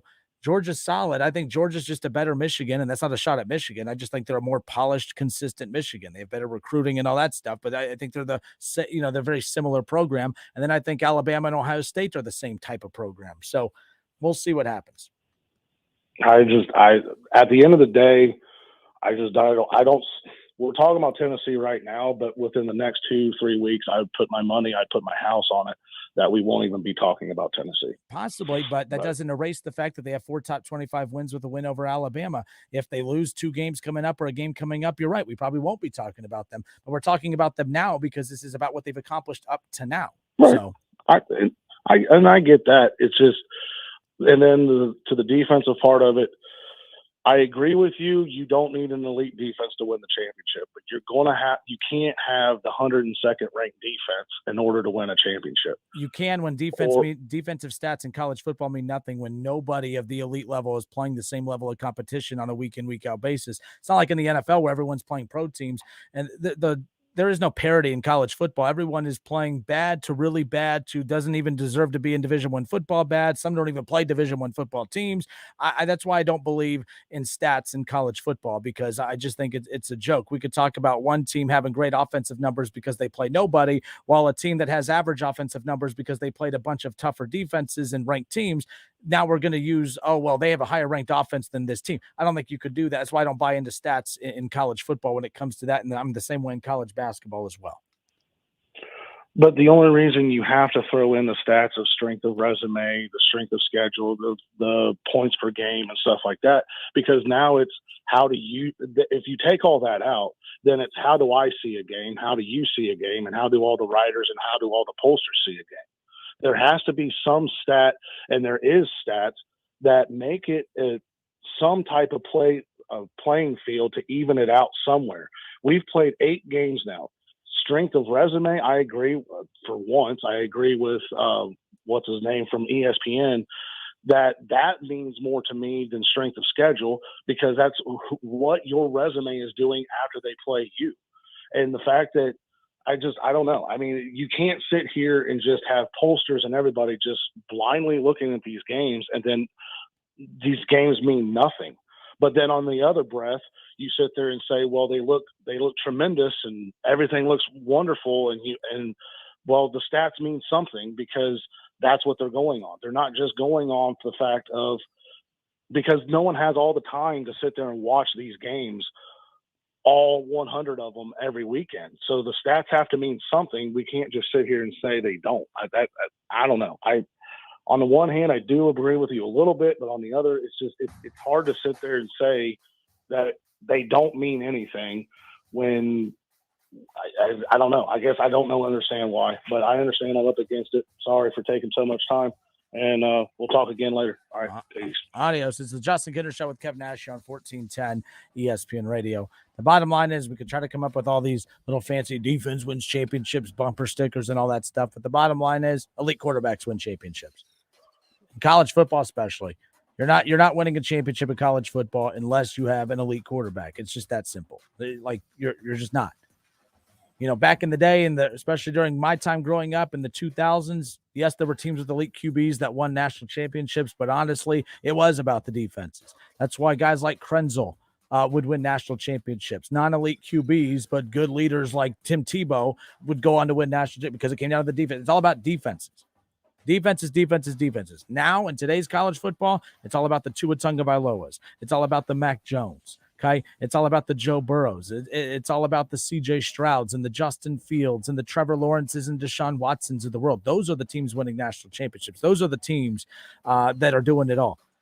Do they happen to have good pieces on defense too? Well, yes, but I don't care how good your defense is. You don't have elite offense, you're not winning anything. Michigan, elite defense, fine. Not elite offense. What do you mean? Look at all the points per game they're putting up. Look at all the nobodies they're playing. Ohio State's the kind of program, I don't need to see them play somebody to know that they are somebody. Michigan, on the other hand, it's a different story. We'll be right back.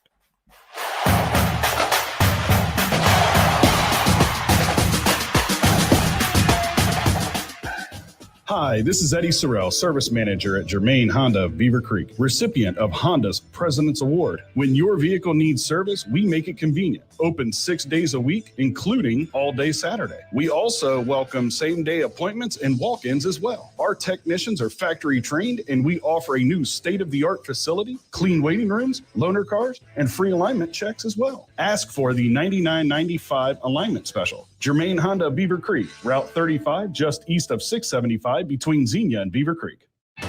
Do you enjoy sports betting and fantasy sports? If so, it's important to know that